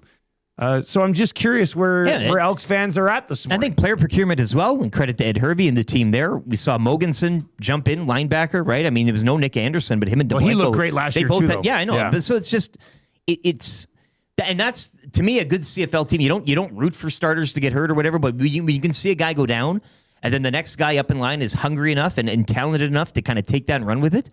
You're dealing with a beautiful thing at that point. Graham texts in and says, I'm excited for July 9th. I will be there. That is that is the next home game. It's a Thursday night game against Ottawa, the day after the EST Golf Classic. Timber Woodsman, though, says the Elks are one Rankin injury away from 0-3. And yes, I am putting that out there. But yeah, but a lot of teams would be one injury away from going like, it's just he's their most important guy. Yeah, if they stay healthy, I mean, yeah. I'll tell you, if the Hamilton Tiger Cats lose Bo Levi Mitchell, they're also going to be in a world of hurt. So that's just how it is around the league. Rankin just happens to be their most important player, and he's not a quarterback, unlike the rest of the league that has quarterbacks who would lead the way for the most part. All right, let's. So that's good for the Italian Center. Pop by the Italian Center today. Treat yourself. Hop into the deli. You'll pretend like you're in a different country, and go sit down there and have a sandwich today. Yeah. And a pastry. Biscotti. For lunchtime. Sure. Meet a friend. Meet a friend at the Italian Center today. You can get a glass of red. I've dabbled. Not a bad idea for lunch. A little lunch meeting. Would you meet me for a glass of red today? This is us in our suit jackets today. Make a deal. Grab some packs from Wayne's. Bring them over there and crack them. Yeah. My wife likes $11 bottles of red wine, so it's really nice. She doesn't have like a high-end taste for wine. Tammy's. So sometimes I'll go in and I'll pick up 3 bottles. Not that she's a raging alcoholic. No, but like that'll last her for a month and a half. Yeah. But I go in, I get 3 bottles of wine for like $35. Pretty sweet deal. Easy. Yeah. All right. Looked like a good time in Kelowna. We're going to start there with our next guest. He's going to join us on the Firehouse Subs hotline. 16 Firehouse Sub locations across Edmonton, the greater area, including the new one just through security at the airport.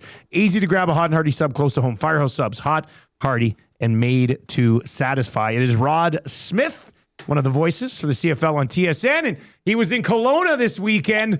Rod, I got to tell you, it looked like a pretty good time. How was it out there for obviously a really big game between the Lions and the Stamps? Well, first of all, Dusty, Eric, good morning. And you talked about wine. I just left Suter. I came home and left Suter out there for the week in the heart of wine country. Yeah. So I don't know what I'm going to find when I get back. Suits is staying in the heart of wine country for the week? Oh, yeah.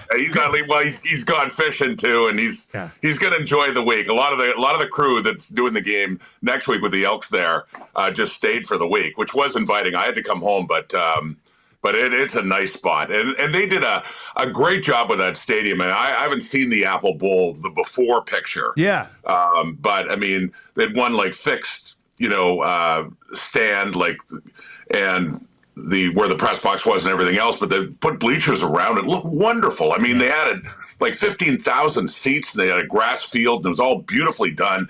Just terrific atmosphere. And it's really neat that it's going to be back-to-back. It's not just a one-off. Yeah, it makes a lot of sense. It's funny because usually you bring somebody in and it's like, oh, we'll add 3,000 seats. But they had to basically like add 3 times as many seats that were already there, which is monumental task to pull that off successfully. It really is. And I would rather, and this isn't, this is nothing against BC Place or Commonwealth or anything else, because those places, of course, are amazing when the fans are there. But you get a small facility that's packed compared to a big one that's maybe a third full or half full or whatever.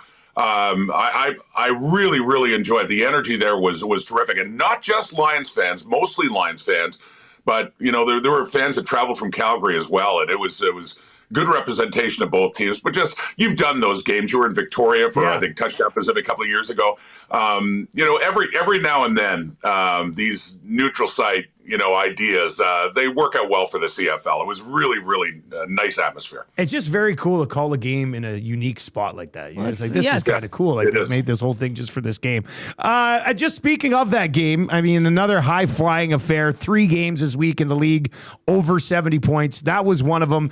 BC has since made coaching changes, firing their special teams coordinator. I know Benny's defense has been getting absolutely picked apart as well. Is it more than that for the BC Lions, or is this just defense has got to get figured out, do you think? Well, I think that's the primary thing. And special teams was, well, let's face it, it was abysmal. And Corey McDermott paid the price for that. That was that coaching change you talked about. Right from the opening kickoff, too, confusing on the return. I'm not making excuses for BC because every team has to deal with injuries, but they have certainly had their share, including even the return game. So they bring in Silas Bold. That's because Seven McGee got hurt right in their opener in Saskatchewan, right in the first return. And they had plans for him on the offense, too. They lost other receivers, of course. That game in Hamilton where they were decimated at receiver. So having said that, though, I think, I think they have problems all around right now, primarily on defense with, again, all the changes that they've had in their secondary. They did not have TJ Lee. They had to make a quick change there and shuffle things around. That part has been tough. It's really been the perfect storm, but they certainly have problems right now. And it's, you look at the numbers.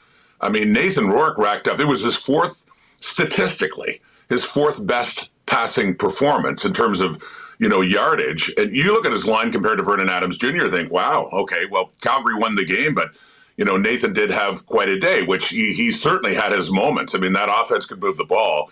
But, some of it came late when they were already just too far behind to come back. And you're going back Saturday, Rod, correct? Or? Yeah, I'm looking forward to it because I know you guys have been talking a lot about Elks, of course. Yeah. I was in Winnipeg for their game there, and they impressed me. I've seen them in back-to-back games, the overtime one in Edmonton against Montreal, and then this one, and they find a way. It's a good team to watch with finding that way to win that you guys were just talking about when they're not necessarily, Cody's not chucking them deep like Davis Alexander or Chad Kelly, but, with Rankin, it's a fun team to watch. Their defense looks good, and they definitely, the record shows it. I think they're for real. Yeah, you got to, and obviously you'll be there Saturday. What did you, and that's good, you were in Winnipeg. We were watching that one too, and I felt they left a lot of points on the field in that opening half. They could have really blown that out. They could have really blown it out early. And then Winnipeg, obviously, with what they've done in the prior years, this is a team that's been there, done that. They'll ultimately know how to pull it out. And how important is it for Edmonton, who are kind of learning on the fly here, to survive and come out of there with that win? Because we heard the record in Winnipeg. Edmonton hadn't won in years. O'Shea was brilliant coming off buys. everything was stacked against them, and they come out with a dub. They did, and I really wondered about it in the third, I'll be honest. I think Winnipeg outscored the Elks 4-0 in that third quarter, and they really did a number on Rankin, finally. When I saw that first half of what Rankin was doing, because you just wonder, okay, inevitably this has to stop. It's just ridiculous, the pace he's on, what he did against the Alouettes, what he did against the Red Blacks, and then in the first half against Winnipeg, right out of the gate, it was happening again. This guy's having a season for the ages in 2.5 games. And then finally, I think they held him to 11 yards in the second half. Bomber defense made it interesting, especially in that second half. But again, they found a way. And that's Cody Fajardo too. That's the long discussion. Does he get the respect that he deserves? Because he's not quite the gunslinger that is mentioned before that, say, a Chad Kelly is, or Bo Levi Mitchell pushing the ball down the field, but he does find a way. And I'll tell you something else that's impressed me about the Elks is you look at the wholesale changes pretty much to their receiving core. They bring in a guy like Cephas, of course, Austin Mack, and TJ Luther at the winning touchdown. And they've done a good job. And Keon Julian Grant, who's he's like the veteran guy there now. He's the one with the most tenure with the Elks. And he had some key catches down the stretch. I think he was their top receiver in that game. So they're getting it done. They're finding a way to get it done. And I'll be curious to see, in that atmosphere, I think the Lions are feeling some pressure now with the second game coming up in Kelowna up against a team that hasn't lost yet. Well, yeah, and a team that has a very good defense against a team that's defense has been struggling mightily. So there's a lot of good storylines heading into that game. I've done 3 Argos games already this year. And lucky. So Chad Kelly is back. And, I mean, he's picked up right where he left off. I mean, the guy is relentless and, throwing the ball deep and attacking defenses. And, the one game that they didn't win, they basically blew it on the road in the fourth quarter against Montreal. Then they go into Regina and hang 40 on the Riders. I think a lot of people expected we're wondering what you're going to get from Ottawa, and Ottawa's got off to a slow start, already made some changes. And then you're kind of hesitant on what you're going to get, a coaching change in Toronto, and Kelly hasn't played in a while, but the Argos look like a legitimate threat in the East early in the season. Yeah, there have been a lot of fun games so far this season, Dusty. That one you were doing Friday night, watching that one as I was getting ready for the next game, that was off the charts. That was a fun game to watch. And the Argos might be right now, one way or the other, the most fun team to watch, just because whether they succeed or fail, they're going for it. There was one interesting set of downs that I thought really made a statement to me. And it's funny, it wasn't there were no scoring plays involved. And I know you were talking about this too, that I think it was in the second half where I think it was a 2-and-out. But Kelly both times was chucking it 40 yards into the end zone. Yeah, both times. It's like their statement is, this may not work, but we're coming at you. We're not just dinking and dunking. We're going deep. I mean, there were a lot of big plays in that game, a lot of interesting moments, and this Argos team is living on the edge. But as I say, one way or the other, it's entertaining to see. Just with the quarterback play so far across the league, I mean, you've been around the league for a long, long time, and I don't want to say it's not sustainable, but how many weekends can we have where we got multiple quarterbacks throwing for 400 yards? It's crazy. It's crazy. I mean, look at the Hamilton game against the Lions, where again, same type of attitude with the Ticats. Bo was just going deep over and over again, and succeeding. And what we've seen with Davis Alexander too. There was another one even last night against Ottawa, where I admire the Red Blacks showing some spunk, coming back, and they were making that a game after it looked like they were going to get blown out. And at one point, Alexander, he took off, he ran. It looked like he gets up limping, which is nerve-wracking for Alouettes fans, for everybody really. He's just so good for the league. And I thought, oh boy, what are they going to do now? Second and long, and he looks banged up, and he stays in. And what's he do? Sends it about 30, 40 yards downfield for a big first down to Tyler Snead. They end up going down and scoring on that drive, and they ultimately win the game by just a couple of points. So, which I didn't see coming. I mean, I said Ottawa made it close, but you're right. I mean, right across all these big plays, all these big, it's different this year that way. And you're right. The quarterback play has really been excellent. It's been entertaining. I mean, I've just about every game that I've had a chance to call so far has had big entertaining moments like that. Yeah, it's been a great start to the season. Very fun for us as play-by-play guys. You got 2 games this week again, or just back to Kelowna? No, just the one. Just heading back to Kelowna. As said, some took the golf clubs out, and there are going to be team functions, stuff like that. The Lions are, I think, having a number of functions, making it a week, which is really bookended by the games. I think the fan fest, everything else. So some of the crew, some will be going to Calgary for Stampede Bowl and then going back. But some in the crew, as said, I know Glenn just decided to stay out there, and which would be nice. I mean, as you know, that's a nice part of the world in the Okanagan. And but I look forward. I'll be heading back later this week, and looking forward to seeing the Elks and the Lions playing. That's for sure. Excellent, good stuff, man. Really appreciate the time. Safe travels this weekend. Always great to talk to you guys. Take care. You go. That is Rod Smith. Absolute beauty. I know somebody over in the chat was like, Dusty, can you ask Rod if he likes to party? Oh. I can confirm that Rod likes to party. We don't need to ask. I've had. We don't get to see each other very often because he's usually doing a game in one city. I'm doing a game in another. But when it's a perfect storm and it collides, he's getting down a couple of days early. Oh yeah, you'd have to think. It's a lot. It's going to be weird when I request to Eddie to be like, I want to get on the game with Rod as just like a backup. I'll just be there just in case so that we can just kind of light one up. You should try to redo. I've heard some beauty stories redo about the Rod catch that we with won't him. share on the air either. But he likes to party. It was Grey Cup. I can't remember who it was, but I think actually at the last 2 Grey Cups. Last year we were like, it was kind of a legendary thing growing up as a fan of Rod Smith, but.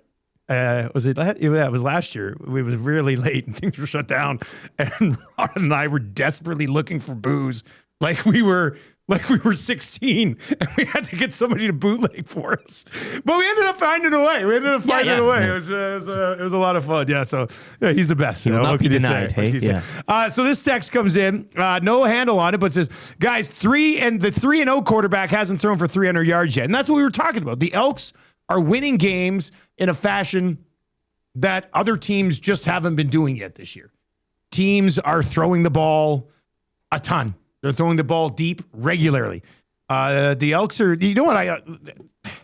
The Elks are playing a brand of football right now that I think could transfer to October. Yes. You know, like they're kind of playing playoff style football right now. Yes. Is it sustainable throughout the whole season? Might not be. But you talk about the quarterback going for under 300. Well, the running back they have in Justin Rankin is head and shoulders above everyone else. I mean, Dedrick Mills is over 100 yards behind him in rushing totals. Yeah. Brady Oliveira's down there as well. So he's almost doubled Brady Oliveira's production. And then there's the rest. So yeah, it's Rankin. But again, Fajardo's going to have his days or nights. He's going to have a few of those where he pops off. And I mean, for him, it's more of the leadership than the stats. Always has been. Yeah, literally his entire career. That's kind of been. Yeah. That's kind of been what it is. Graham texts in a sense, defense and turnovers, man. Defense, That's another thing. turnovers, and a running game. And in a passing league, they are finding a way to have success with it. 7 o'clock hour has been brought to you by GameSense. Win gambling. Set a budget before you play. Stay informed. Visit GameSenseAB.ca to learn how. Remember, if you gamble, use your game sense. Bone says Rod knows what to do when it's 3rd and 1 from the gun. Come on, man.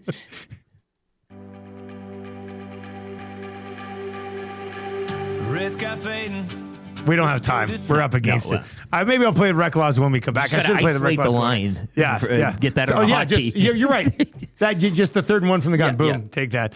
All right. By the way, our EST special is up. We got Bo Bichette with a hit. That's today. We got Brazil to win versus Japan. That's today. And then we've got the Elks Lions 52 points or more. That one we have to 52. until the weekend to get to. But we could hit 2 of those legs today, and then we get to sit on it the rest of the way. And you could even do a little hedge on it if you want, if we hit the first 2 legs today. But it's plus 260. It's on the EST specials page over at playalberta.ca. All right, coming up just after 8 o'clock, we've got Kind of Easy Trivia, 3 questions too many. Gager's going to join us as well. More of your reaction to the first place Edmonton Elks, and more of your reaction to nothing yet on Darnell Nurse. And when do you expect something to give? The silence is deafening. On Darnell Nurse. What say you? And are you one of those people who are like angry with the weekend for the Oilers because you're expecting them to somehow... I saw somebody text into this and said, Dusty, do you think there's any way the Oilers can get in on Werenski or Hellebuck? And the answer would be no. Oh, well. Not a chance in you know what. Never say never. No, I'm going to say never. I will say never. Wow. I am very confidently saying the Oilers will never be in Look at you. on Hellebuck or Werenski. Taking a stand. Look at that. Yeah, well, sometimes you got to have a hot take. Where's that myth? Yeah. Right? You know how hard it was for me to not tweet any Oilers opinion all weekend long? You're still going. Look at yeah. Oh, it's my new life, man. Wow. It's my new life. I save all my Oilers takes for the shows. That's it. I don't need to wade into Oilers Twitter anymore. That draft folder's filling up. Oh, yeah, there's so many in there. All right, we've hit 70 in a row on Kind of Easy Trivia. We need to tie the record today, break the record tomorrow. Who's going to play to make it 71 in a row? Gift certificate to Mr. Mike's is up for grabs. I mean, you should get this one. I'm pretty sure you're going to get this one. But if you want to play, text Trev right now. He's wearing a great suit from Modern Measure himself. 780-218-9999. Tie the record today. Break it tomorrow. 3 3 questions coming up. Gager's on the way. If you're listening on 95.7, couple minutes of commercials, quick traffic update with the lovely Pauline Higgins, and then you're right back with us. Don't go anywhere. If you're watching on YouTube, hammer the thumbs up. Very close to 15,200 subs, like 3 away. So sub to the channel if you haven't already. We would appreciate that as well. And we do have a sports update for you on all of our online platforms. It's brought to you by Windsor Plywood Leduc. Locally owned and operated, serving Leduc and the surrounding area since 1993. Doors, if you need it. They need it. Or if you need it, they got it. Flooring, baseboards, and of course, it's in their name. Plywood. Windsor, the experts you need to know. Looks more distinguished in your smoking jacket. I think Kramer was wearing a smoking jacket while he was doing that bit in the car, right? Go see the knowledgeable staff at Windsor Plywood Leduc.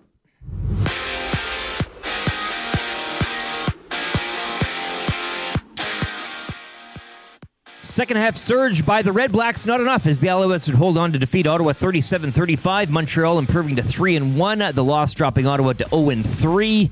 Off the field, the 0-3 BC Lions firing special teams coordinator Corey McDermott yesterday. The Lions will host the undefeated Edmonton Elks Saturday, 5 o'clock out in Kelowna. Week 5 will kick off Thursday from Calgary between the Argonauts and Stampeders. NBA news and notes from this morning. Cavaliers' James Harden declining his $42.3 million player option for the upcoming season as the sides are working through a new multi-year deal together. Clippers and Raptors, meanwhile, are seriously engaged on a trade that would send Kawhi Leonard back to Toronto, this courtesy Shams Charania. NHL news and notes. Sabres re-signing winger Beck Mallenstein to a 6-year, $18 million deal. Sharks re-signing defenseman Michael Kesselring. It's a 3-year deal with a 4.5 AAV. Golden Knights signing goalie Carl Lindbaum to a 3-year, $2.7 million extension. And the Flyers reportedly closing in on signing Dan Vladar to a 5-year, $27.5 million extension.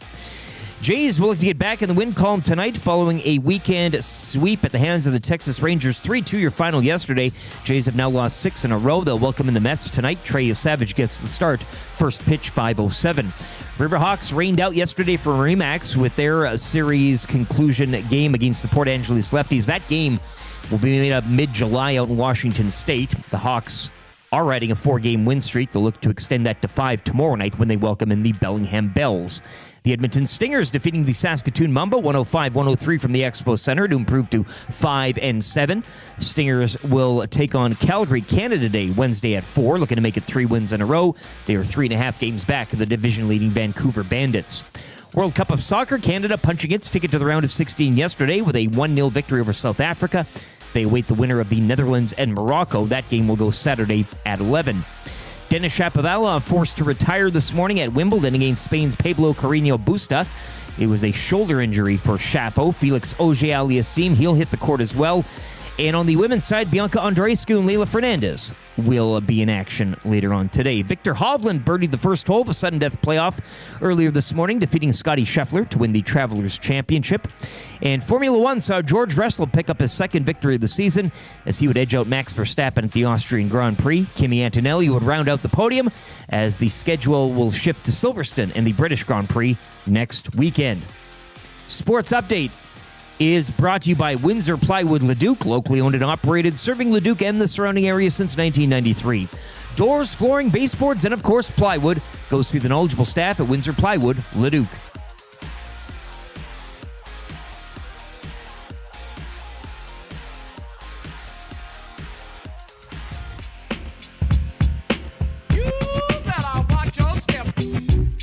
All gas, no brakes. All gas, no brakes.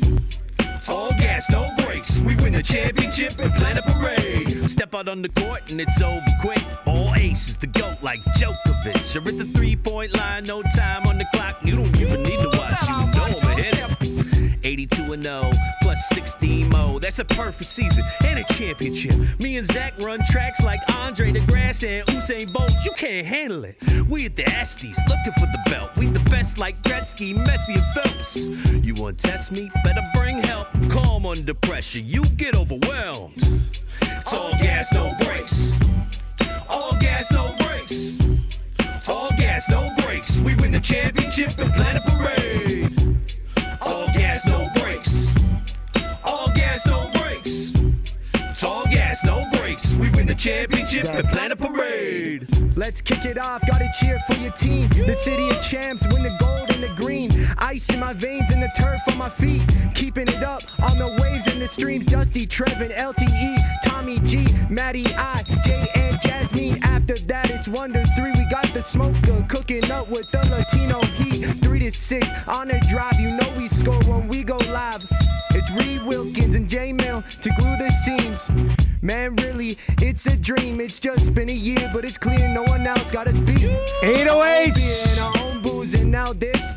Man, really, it's hard. It is the Nielson Show kicking off another day here on Edmonton Sports Talk. If you're listening on 95.7 this morning, the Sports Talk static free continues all day long. Just download the free iHeartRadio app, the free TuneIn app, or you can watch over on YouTube as well. We'll have the Hangout today from 9 to 11, the Lock Shop from 11 till noon, Oil Stream from noon until 1, EST Afternoons with Hernan Salas and Joaquin Gage from 1 until 3, and then the Reed Wilkins Show today from 3 until 6. Got you covered all day, every day, as everybody waits for a Darnell Nurse trade. On the clock. So here's like the two options here, right? It's like or the two paths, I guess, or the two things that could happen. They get the deal done in the next 2 days, and they know how much cap space they're working with, which would be ideal. But when have the Oilers done the ideal thing or managed to get something done in the time frame that you wanted to get it done in? To me, with what we've seen from current Oilers management, this will get done once their ability to get any value from him is knocked down even more.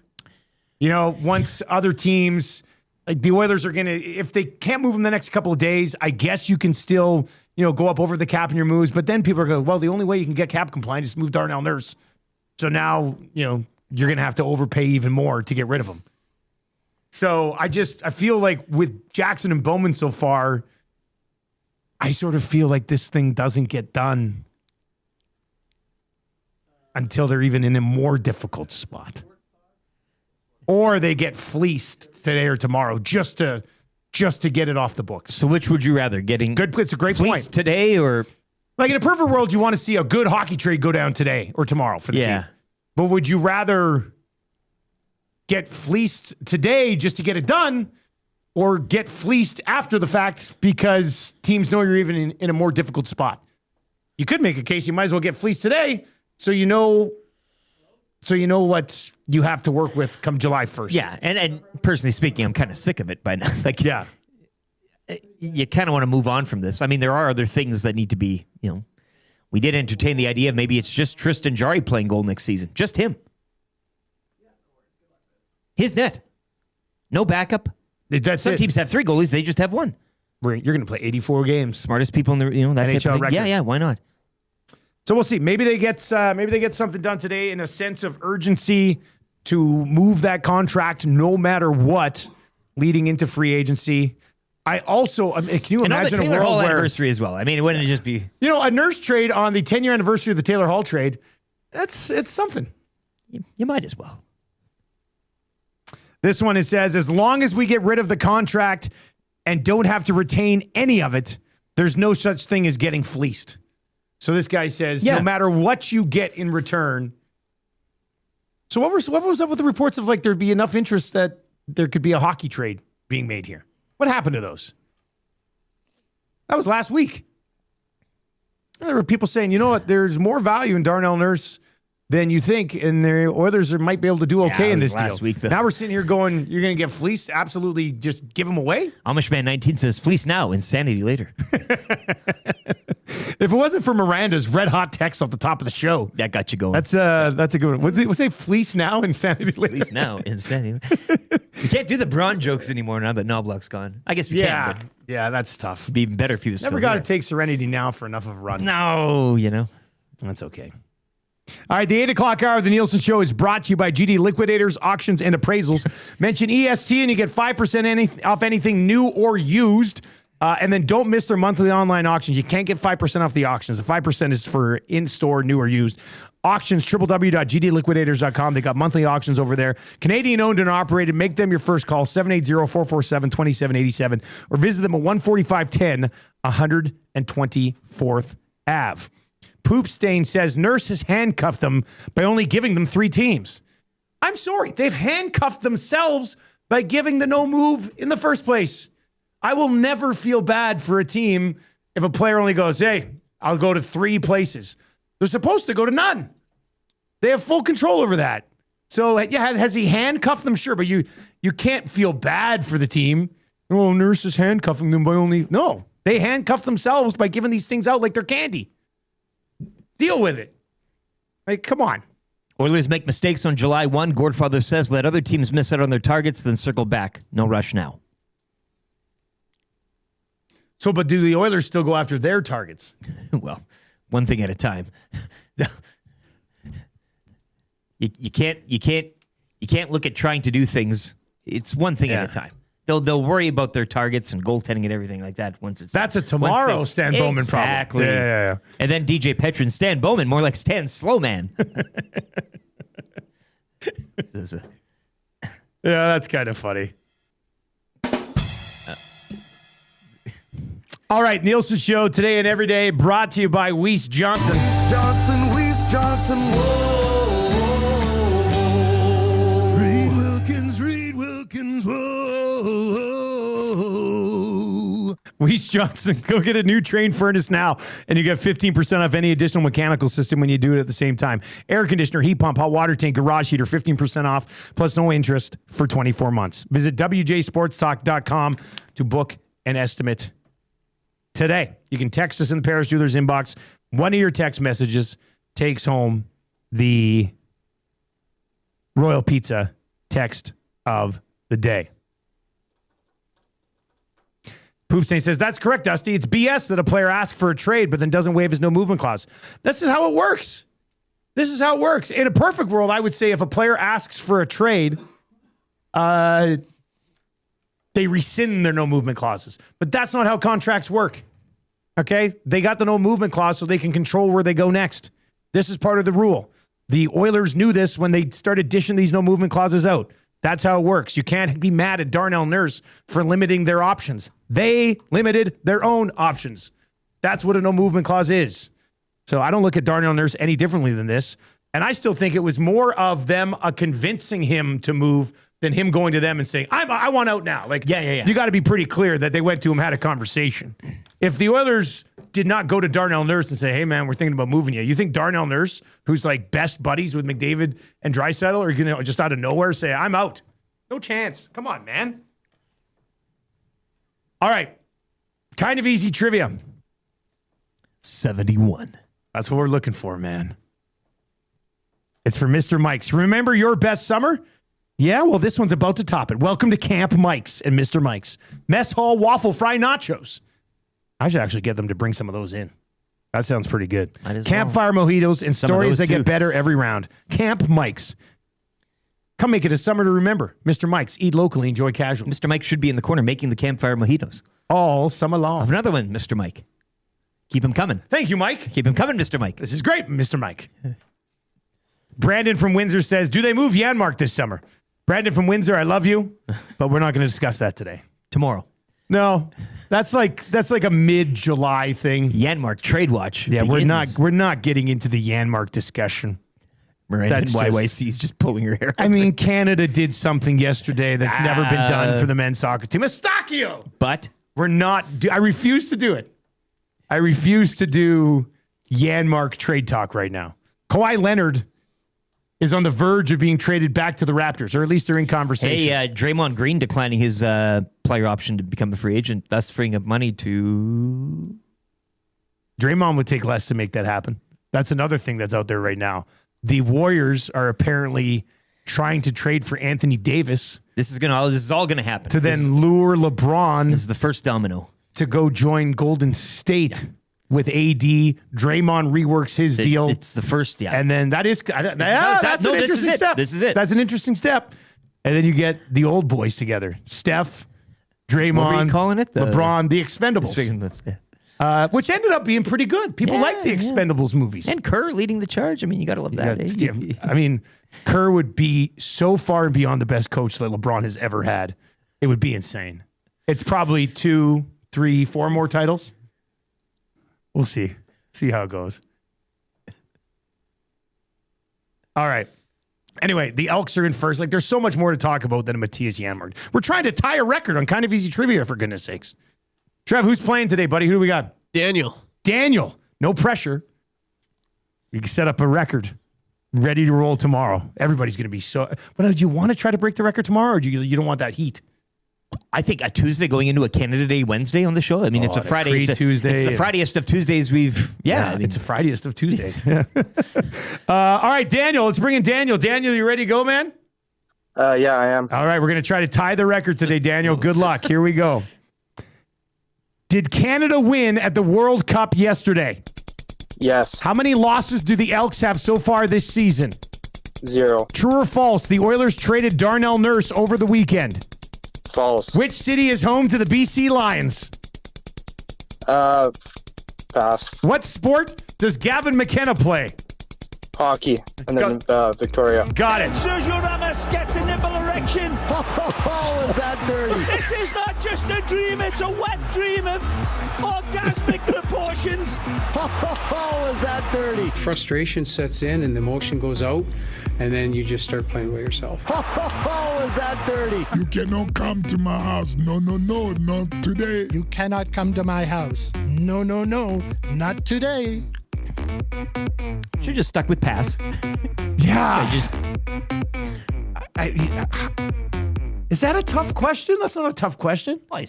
Which city is home to the BC Lions? He's a hockey guy. Then later he said Victoria. Quickly at the end, I think. You should have just left it. Is that not generally known that the BC Lions play out of Vancouver? Or Kelowna. I feel like I'm taking low-key Kelowna. crazy pills here. Anyway, we've tied the record. Well, they played in Victoria before. I would have even accepted Kelowna. If they said this right now, that's where when they he are hesitated, I thought this guy's going to say this week Kelowna. I was going to be pretty impressed. Anyway, got it done. Shotsky Jerry. Oh, he goes, that's my boy. Oh, yes, of course. Know Daniel. Yeah. Daniel, what's up, man? Not a CFL guy, I guess. Yeah, Jerry. We'll change that. Start playing fantasy. Hey, Shotsky Jerry, spend some time with your son. No doubt. Play CFL fantasy with your son. My goodness. I'm not blaming the boy. I'm blaming the dad. Oh, yeah. This is definitely a father issue. Yes. This is definitely a father issue. When you've got a dad who carries around a shot ski to do shots all the time, it's a dad issue, 100%. So I was late getting my dad a Father's Day card. I didn't send him one. You say it's in the mail, and then you blame the post. That's what I did for my mom on Mother's Day. I couldn't go back to the well again. So then we FaceTimed him on Father's Day, and said, "Hey, happy Father's Day, all this stuff, love it and stuff." And then I said, "The card's in the mail," but I lied. The card wasn't in the mail yet. It's a fib. So then Tam and the kids headed back to Cranbrook yesterday. So on Saturday, I said, "Well, I'm going to go get a Father's Day card." Turns out there's no Father's Day cards at Save On Foods late on a Saturday. A week after Father's Day.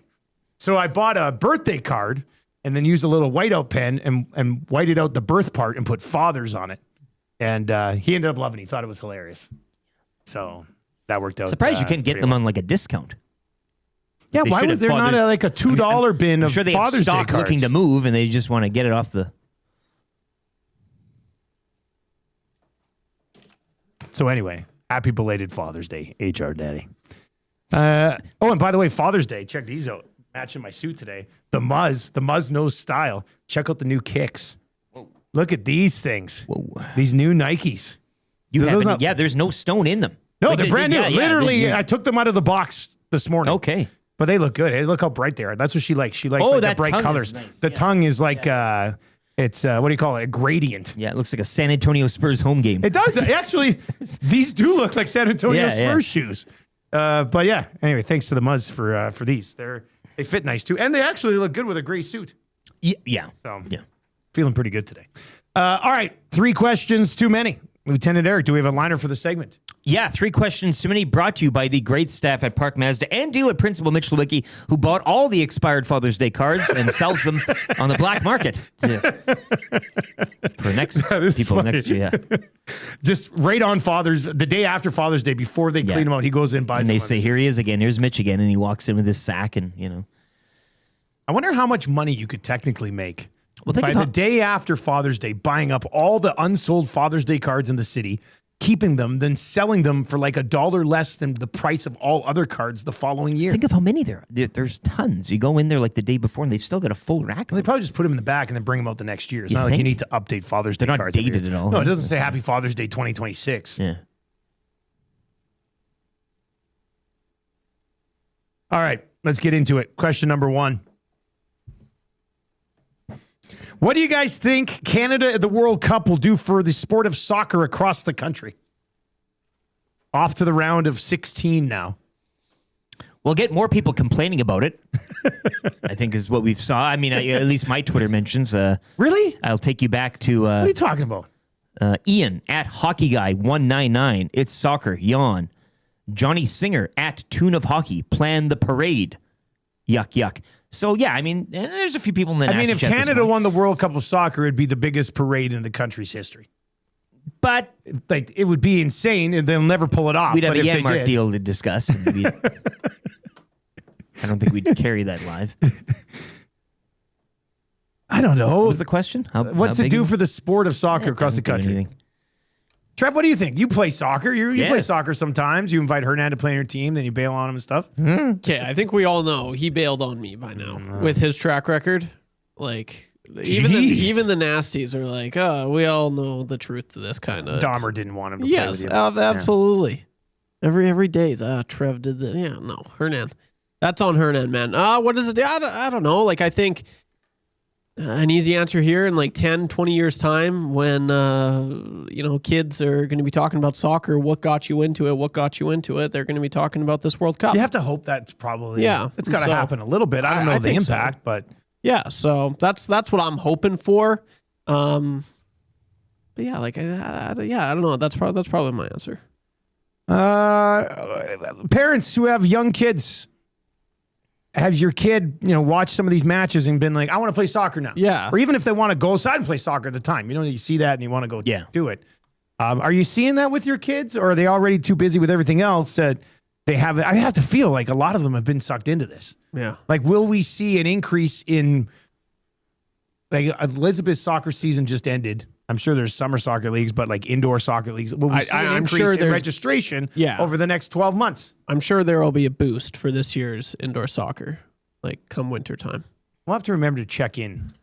Who with, has like, those numbers? indoor soccer Run the numbers, registrations yeah. and just Yeah. I'm curious to see what it is.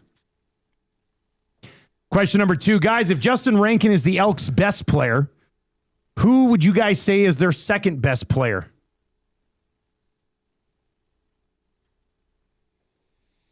That's a tough question to dissect.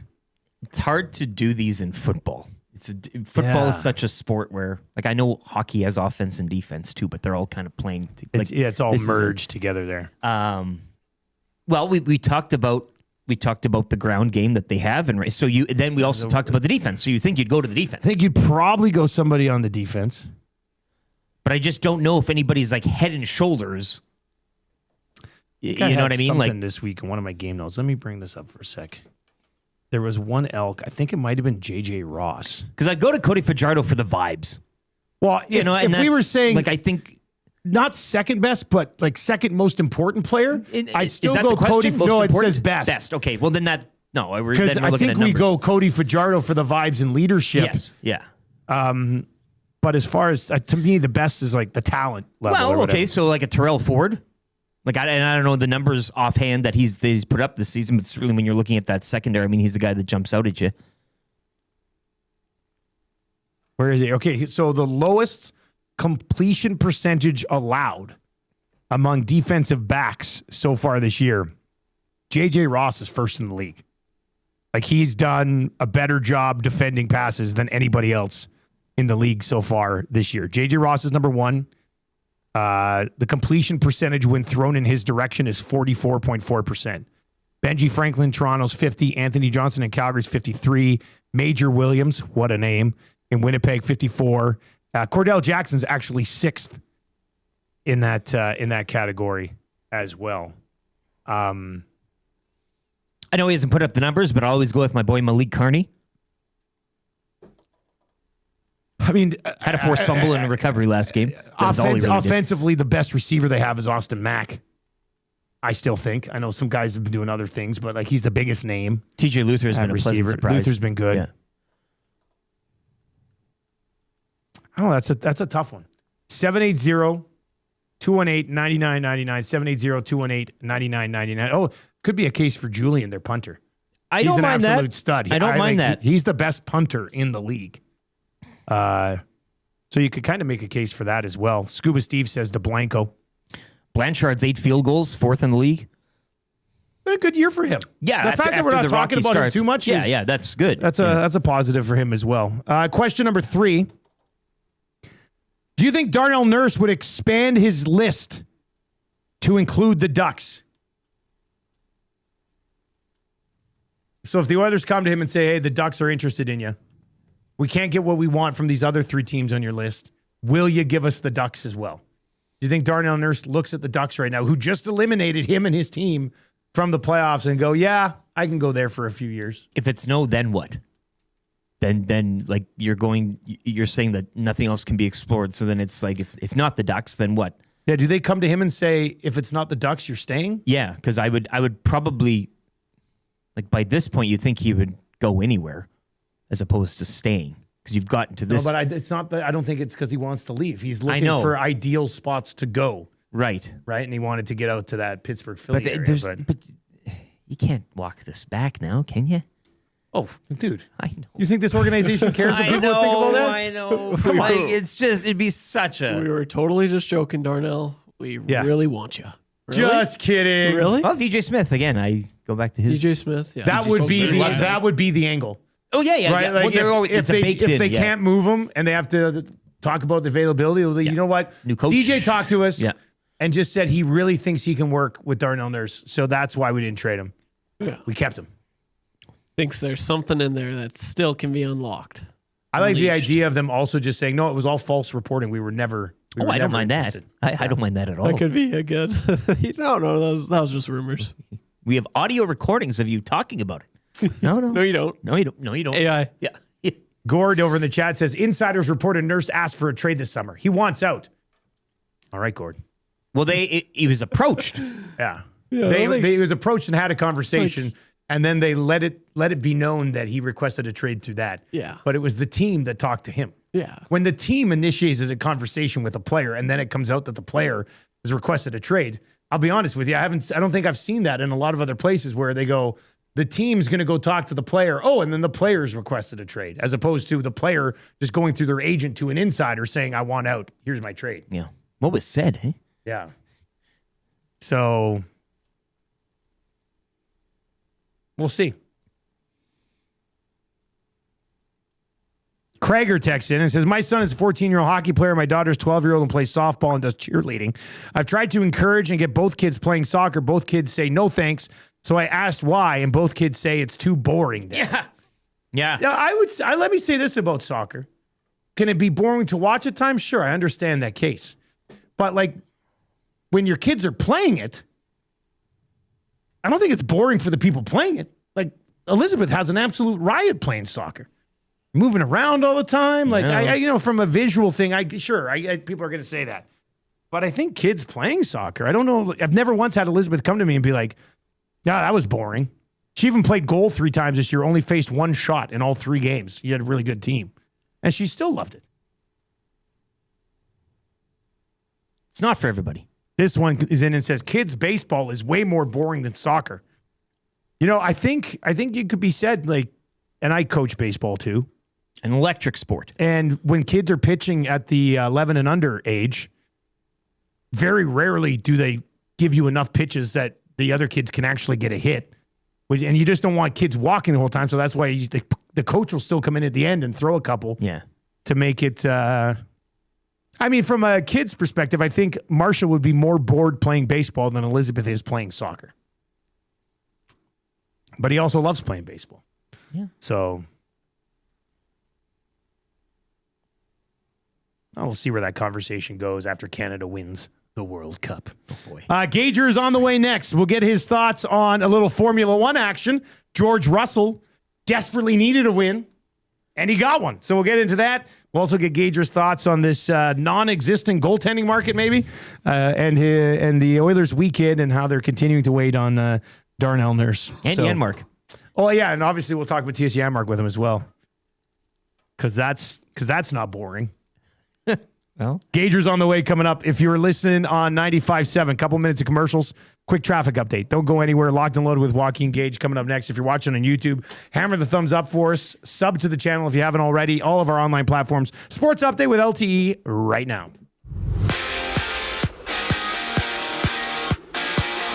The Alouettes improving to 3-1 as they would hold on to defeat Ottawa 37-35. The loss drops the Red Blacks to 0-3.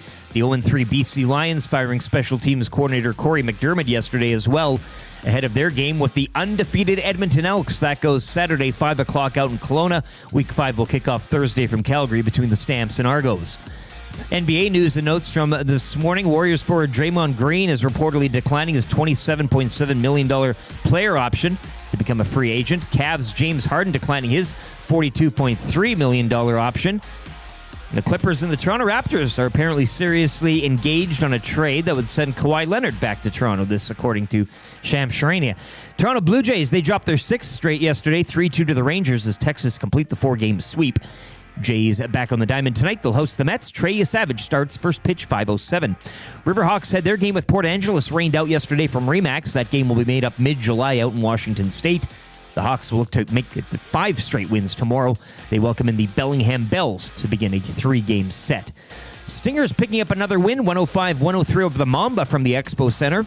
They're back on the court Canada Wednesday at 4 up against the Calgary Surge, looking to make it 3 wins in a row. World Cup round of 16, Canada, the first nation to punch its ticket as they would defeat South Africa 1-0 yesterday. They await the winner of Netherlands and Morocco. Canada will take on one of those nations Saturday at 11. Wimbledon opening round action. Denis Shapovalov forced to retire earlier today due to a shoulder injury. Felix Auger-Aliassime will take to the court today in men's action, while on the women's side, Bianca Andreescu and Leylah Fernandez both in action. Victor Hovland birdied the first hole of a sudden death playoff to defeat Scotty Scheffler, taking the Travelers Championship earlier this morning. And the Austrian Grand Prix saw George Russell pick up his 2nd victory of the season as he beat out Max Verstappen. Kimi Antonelli would round out the podium. The schedule will shift to Silverstone in the British Grand Prix next weekend. Joaquin Gage joins the show next as Hour 3 continues here on Edmonton Sports Talk.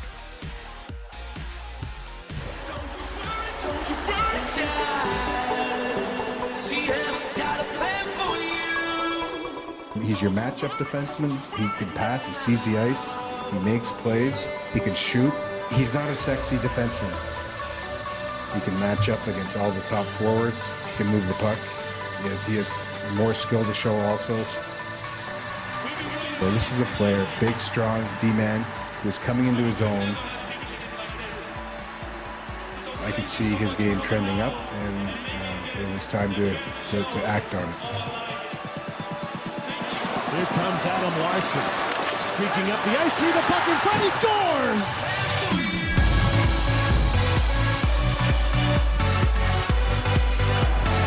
Sexy, sexy.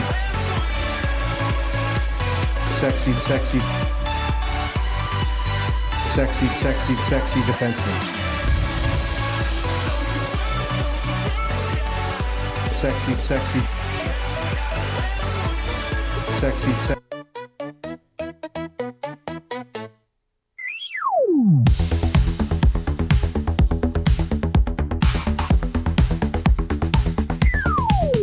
He's a winner, Stuart Skinner. Get on your feet, he can't be beat. He's a winner, Stuart Skinner. Oh, what a treat. Get out your seat. The haters went silent, they've got nothing to say. Real fans are on their feet, applauding his play. He's locking it down between the pipes. He's just shutting the door every night. Other teams, they don't know what what to do. So say it with me. His name is Joe. He's your winner. Stuart Skinner. He's not like Luster. We love his duster. 8:37. Those are the good days during the cup runs. I like that track. We're coming at you from the Popeyes Louisiana Kitchen studio today. The NBA's starting to heat up a little bit. This Draymond Green story is very interesting. Is it going to be a cap or a jersey or like kind of start with a t-shirt, maybe some branded shoes? Tattoo. Tattoo. It's interesting because, as Shams Charania points out, the opt-out of the Draymond contract comes just days after the Warriors said they expected him to pick up the $27 million option. Instead, Draymond gives Golden State time and space to pursue Davis with the Wizards and then convince LeBron to join Steph and Draymond and AD in the Bay.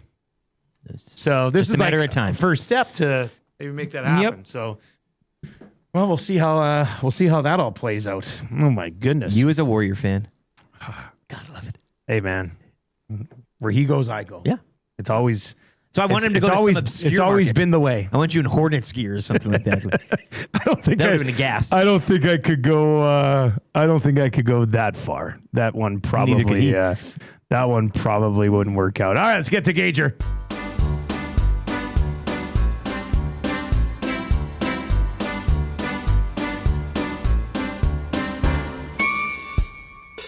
DRS, DRS, drop that wing and try your best.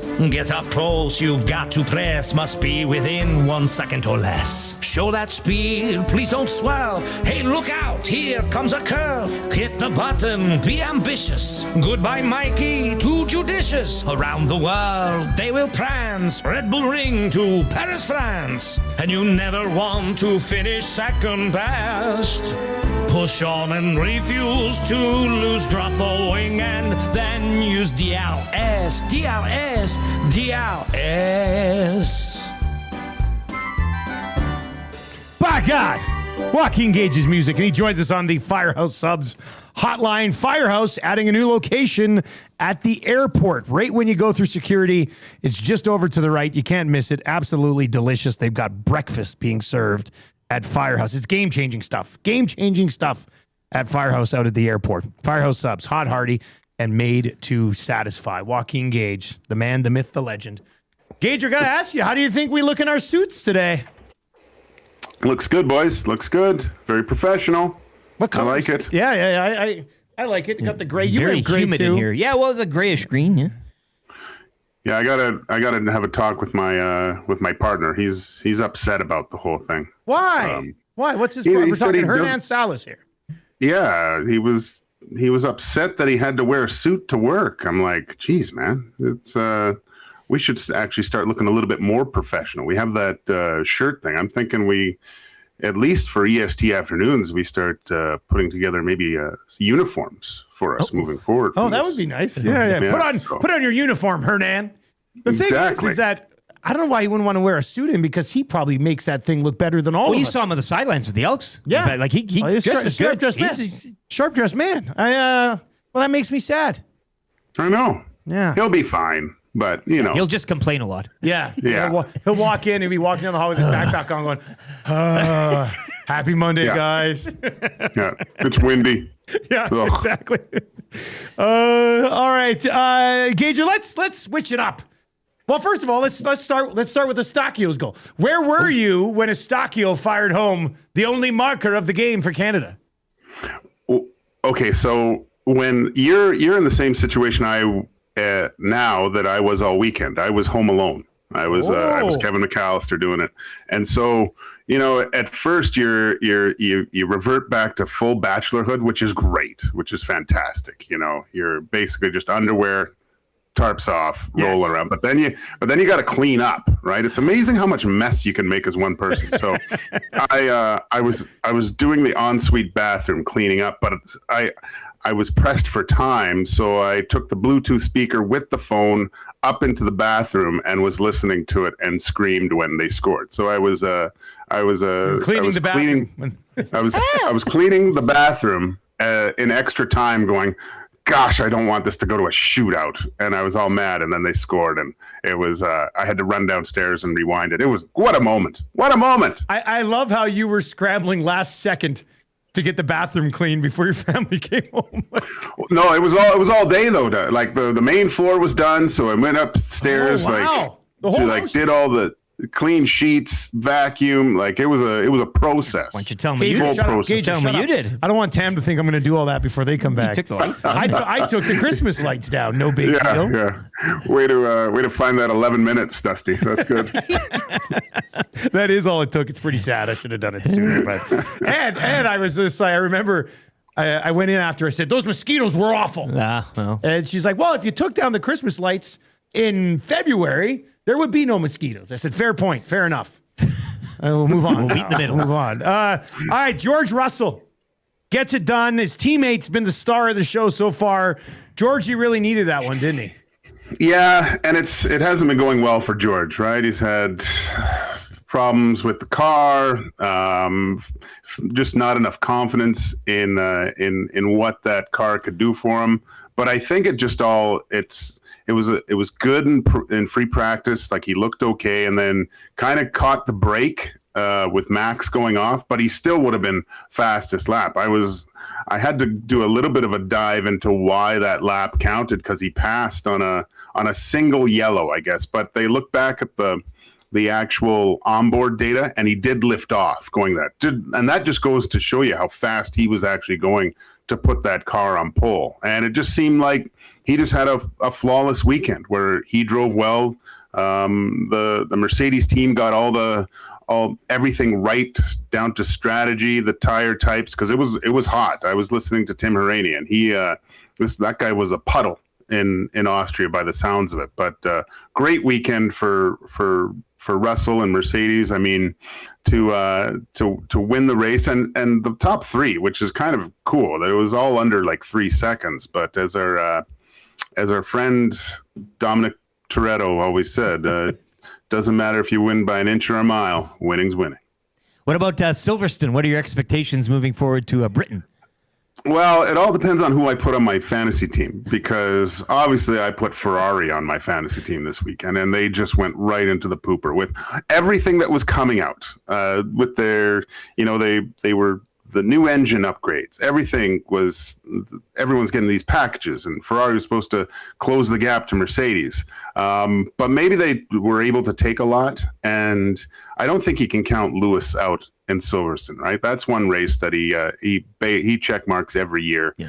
I mean, Mercedes does look really good, but I think Ferrari might be able to push them a little bit more. Joaquin Gage with us on the Firehouse Subs hotline this morning. Quiet weekend, much quieter than people thought. I think kind of an as-expected weekend for the Edmonton Oilers, but we continue to wait on a Darnell Nurse deal. By all accounts, the Ducks might have some interest, but he would have to expand his list. The Oilers so far, or the teams that they're talking about, Boston, Philly, Pittsburgh, not willing to give them what they were hoping to get in return. Do you think there's any way this thing gets taken care of in the next 48 hours? Or is this something that legitimately drags through the summer and past free agency?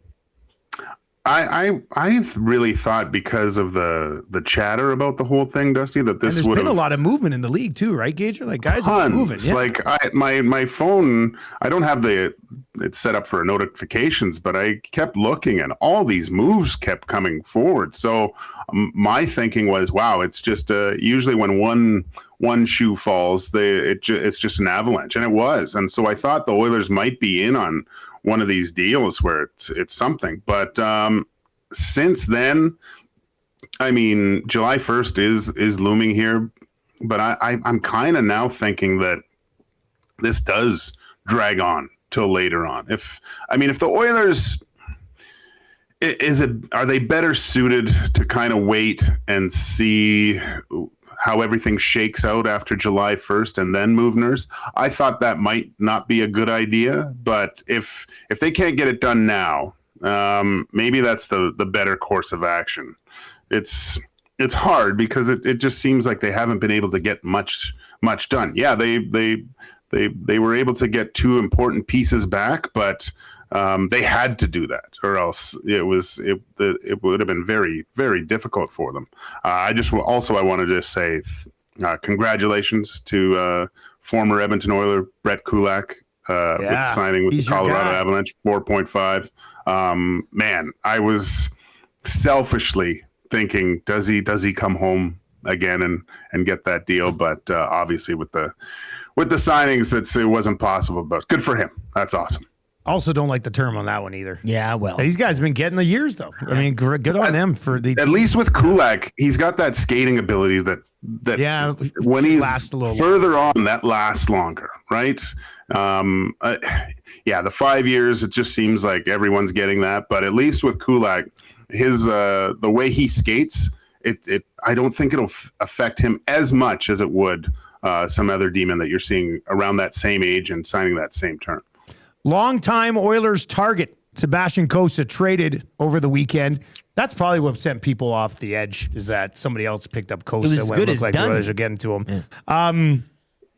What's the plan between the pipes now, Gager? What if you're in charge of Oilers goaltending? Do you try to run it back with Ingram here, or do you go out to free agency or trade for a different young guy? Wait until the fall and take somebody off waivers, maybe. What do you do? Oof. I mean, that's a big decision for them right now. It's fun. Well, every year is a big decision in goal for the Oilers. It seems like over the past 5 years, especially. I liked the idea, and I think I laid it out one day a couple weeks ago, where I liked the young guy in Cossa and Jari just kind of battling it out and developing that internal competition for who's the number one guy. With Ingram, I liked Ingram. I'll be surprised if someone doesn't scoop him up by July 1st, though, right? I know I was hearing they were talking to Ingram and he was open to coming back to Edmonton. But maybe they go in a different direction, Dusty, and keep a lot of that cap space. I know it's not popular, and there's not a lot of exhibition games, but Unger is interesting to me. He's had a lot of success. Now, that's a major jump from where he was to the NHL. I get that. But, there was a few years ago when Stuart Skinner came up, maybe maybe there's a look there. Maybe there's just to see, because as we've seen in the past, there's been some rookie goalies come in and have a lot of success. Just look no further than the Carolina Hurricanes and Montreal Canadiens, right? So maybe they can catch a little lightning in a bottle with a new guy just in bright-eyed, bushy-tailed, and not even realize the situation he's in and just and go for it. So I'm kind of leaning towards going younger with a younger guy and seeing what he can do. That's just me. I know it's not a popular with a lot of people. They want someone a little bit way more established, but you can't deny the fire of a young guy trying to become a number one if he gets an opportunity. And there's not a ton of pressure. A young guy coming into the Edmonton Oilers as the second guy with Tristan Jarry already there. Jarry's the number one guy right now. You're playing with a little bit of house money. Like, if you're not supposed to succeed, but if you do, you can put a lot of pressure on the number one guy and try to make a name for yourself as well. Gager, as always, we appreciate the time, man. I look forward to seeing you all done up later on today. I can't wait to see that too. There you go. That's Joaquin Gage, everybody. He's an absolute beauty. That's why he's on the list. Connor Unger, interesting path. Why not here? No, but I would say this. It would be the path that he would take. If, let's say he starts the year with the Oilers and it's Jarry and Unger. Mm-hmm. He was with them. He played for Brandon, like a handful of games over 3 years. Played with Moose Jaw in 22-23. See the goalie when they won the Memorial Cup or won the Western League? When they I did that WHL final. He won 26 games that year in the playoffs. It had to be. Oh no, that was a regular season. Sorry. Anyway, he had a .925 in Moose Jaw. Then he goes to Canadian University. He goes to Brock University and no interest. Like, nobody had any interest in him. Goes to Brock University, puts up a .932 save percentage there. then plays in the ECHL in 24-25, goes 903. And then last year played on 3 different ECHL teams, had 944, 945, 913. Then played 13 games for Baco and had a 923 save percentage. So far he had a full year in the ECHL, and then this last year split between the ECHL and the AHL. And I'm sure there'd be some potential there, but to go from Canadian university hockey to the NHL in 2.5 years is pretty much, I mean, it's a jump. That's very much unheard of. Like that's, but these are quite good a numbers. spectacular pass. We had good numbers there last year. Numbers. Trev, what would you say if they roll out next year and it's Jarry and numbers? Look at those numbers. I'm all in, baby. On 13 AHL games, though? 13 games in the AHL? But look at that, 923 save percentage. That's incredible. That's substantially better than what Ingram had. But it's in the American Hockey League. I know. I'm just totally. No, yeah, if they went into the season with Unger and Jarry, I'd be like, oh, okay. This was kind I just feel like McDavid's going, I gave you a $8 million discount for this. Yeah, like Gage brings up those goalies that, you know, every now and then they come up. Why not here? And I've been saying that forever, man. But I've been saying that with so many goalies. It would be I'd say why not here because it's been a goalie graveyard. Well, yeah. And it never seems to be here, which sucks. Especially at this point in time. Yeah. You But man, if they could just have Unger, he comes in here and he steals the show. Oh, he'll be a legend in this city forever. Unreal. I would be through the roof happy. All right, Krager texts us and say, Dusty, how can I purchase a couple of Nasty Bash tickets? Or is it just an open invitation? I'll be selling them out back. There's not tickets. Later on this morning. You don't have to pay to come to the Nasty Bash. I know in the last few years, I think Maddie built a list, but message me. I say just come. There's no, it's a open invitation party. Until the fire marshal shows up and says no. I mean, until they shut down the St. Albert Rugby Club, it's open. And if it's a nice night, we got the patio. There's space. Hundreds of people could be there. Yeah. Hang out the front. So Krager, grab a friend, grab 3 friends, bring a noob. That's our thing. Bring a noob. This is my noob. Hello. Oh, this is your noob. Go get me a drink, noob. Yes. We'll love to see you. Saturday, July 25th, St. Albert Rugby Club. 6 o'clock start. Nasty Bash 4. Try the fish. All right. Let's get into the wrap for William Huff. If you want your place to look as good as ours. And how about behind Trev now? Friday. And that was a quick job. Hey, Trev? This would have been the first morning show with it, eh? Oh, she did great. They came in, the A-team. In and out. A-team comes in and wraps it. Look at that. So now we got the background behind the producers over there. Here, I'll show this one. Oh, look at that. Yeah, show that. Yeah, that looks awesome? beautiful. She did an amazing job. William Huff strikes again. Yeah. Best in the biz since 1952. All right, what did we learn on the show today, boys? I learned dashes on the hangout. Yeah. And Belineski. And Belineski. Nice, and nice. Maddie. I learned that 42% of nasties would do the trade that I put out there today. So that's great. 42%? Yeah. What? Really? I thought people want to give Darnell Nurse away. I guess they don't want to bring back the $11 million in Carlson. For 1 year. Just 1 year, though. He was unreal. Important year. Last 20 games of the season for the Penguins. He was their best player. He still got it.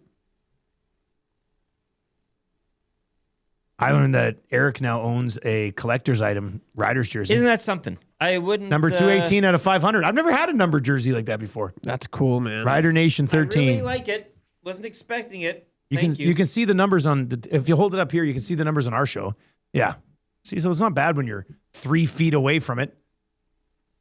Reynolds knows what he's doing to you. This is all a game now. This is a personal game that he's playing. He's messing with me now. That's what he's doing. Yeah, next year they're going to go green on green. Invisible jerseys. This guy's running around topless. You're like, what the hell? Dave in Section T texts and it says, when does the Nasty Bash tailgate start? Well, that's up to the tailgaters. I know Big Uke's already been talking about there's going to be a little bit of tailgating there before the actual party begins. Like a 3 o'clock. Eh? It's got a nice little parking lot there. Oh, yeah. The tail, it's never happened. Nobody's tailgated a Nasty Bash before. But on a Saturday, you don't have to be at work during the day and then come out. Yeah. I could see it happening. Oh, it's going to happen. Barbecue going. Yeah. Grilling. That sounds like a good time. I'll bring a soccer ball because there's a few soccer nets behind the rugby field there. Yeah, but There's soccer nets there. I don't know if you have a bunch of people wanting to play soccer with you, Trev. Well, they can watch me. Yeah, okay, that sounds good then. Boring. Oh. All right, let's get to your sound of the day. The 1-year anniversary or 10-year anniversary of Hall for Larson. 10 years. Sexy. Imagine McKenzie breaks the nurse trade. God, wouldn't that be something? Bob McKenzie, hammered drunk, hops on Twitter after a bottle of red. Nurse trades 1 for 1. Sexy. He's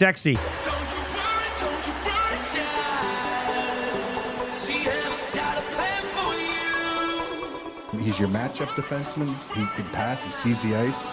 He makes plays. He can shoot. He's not a sexy defenseman. He can match up against all the top forwards. He can move the puck. He has more skill to show also. So this is a player, big, strong D-man, who is coming into his own. I could see his game trending up, and it was time to act on it. Here comes Adam Larson, streaking up the ice, through the puck in front, he scores!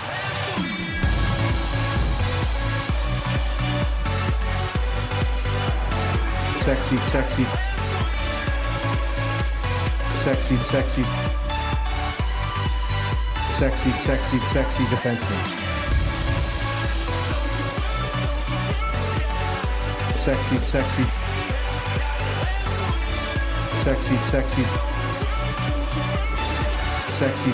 Sexy defenseman. 10 years since that trade went down. Hall for Larson, the deal is 1 for 1. You rifle off so many things, then not sexy. Well, it sounded like you.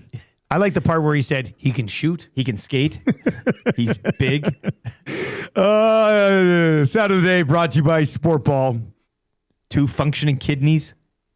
It's the perfect time of year to get kids active. Try new sports, build confidence. Multi-sport programs introduce soccer, baseball, basketball, football, and more. Focus on fun first. No pressure, just play and learning. Visit sportball.com. Use the code EST15 for 15% off select classes.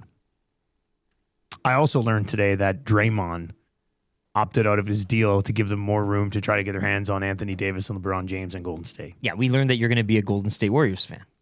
We can fast forward to that point. I've always loved Steve Kerr. No, this whole bromance with that franchise and Kerr is going to be great. Oh, we'll see how it sorts itself out. All right, let's get to your Royal Pizza. It's a text of the day. Royal Pizza, still making it great. Where's Miranda at? Oh, where's Miranda at? Miranda came in hot very early in the show today. She was not pleased with some people being like, oh, we're going to talk about the soccer match. A big one, which is Eustáquio scored in injury time. Yeah. Morning, gents. Hockey fans bitching about soccer talk after a first-time ever round of 32 win in the World Cup, plus a phenomenal Austrian GP race, is so flipping Edmonton. Be better. What exactly can you say about the Edmonton Oilers right now? Another deep dive on the non-existent nurse trade? Yep. A psychological dive into Babcock's tactics? Yep. Please. Sports is more than just hockey. This is not EHT, it's EST. Miranda and YYC.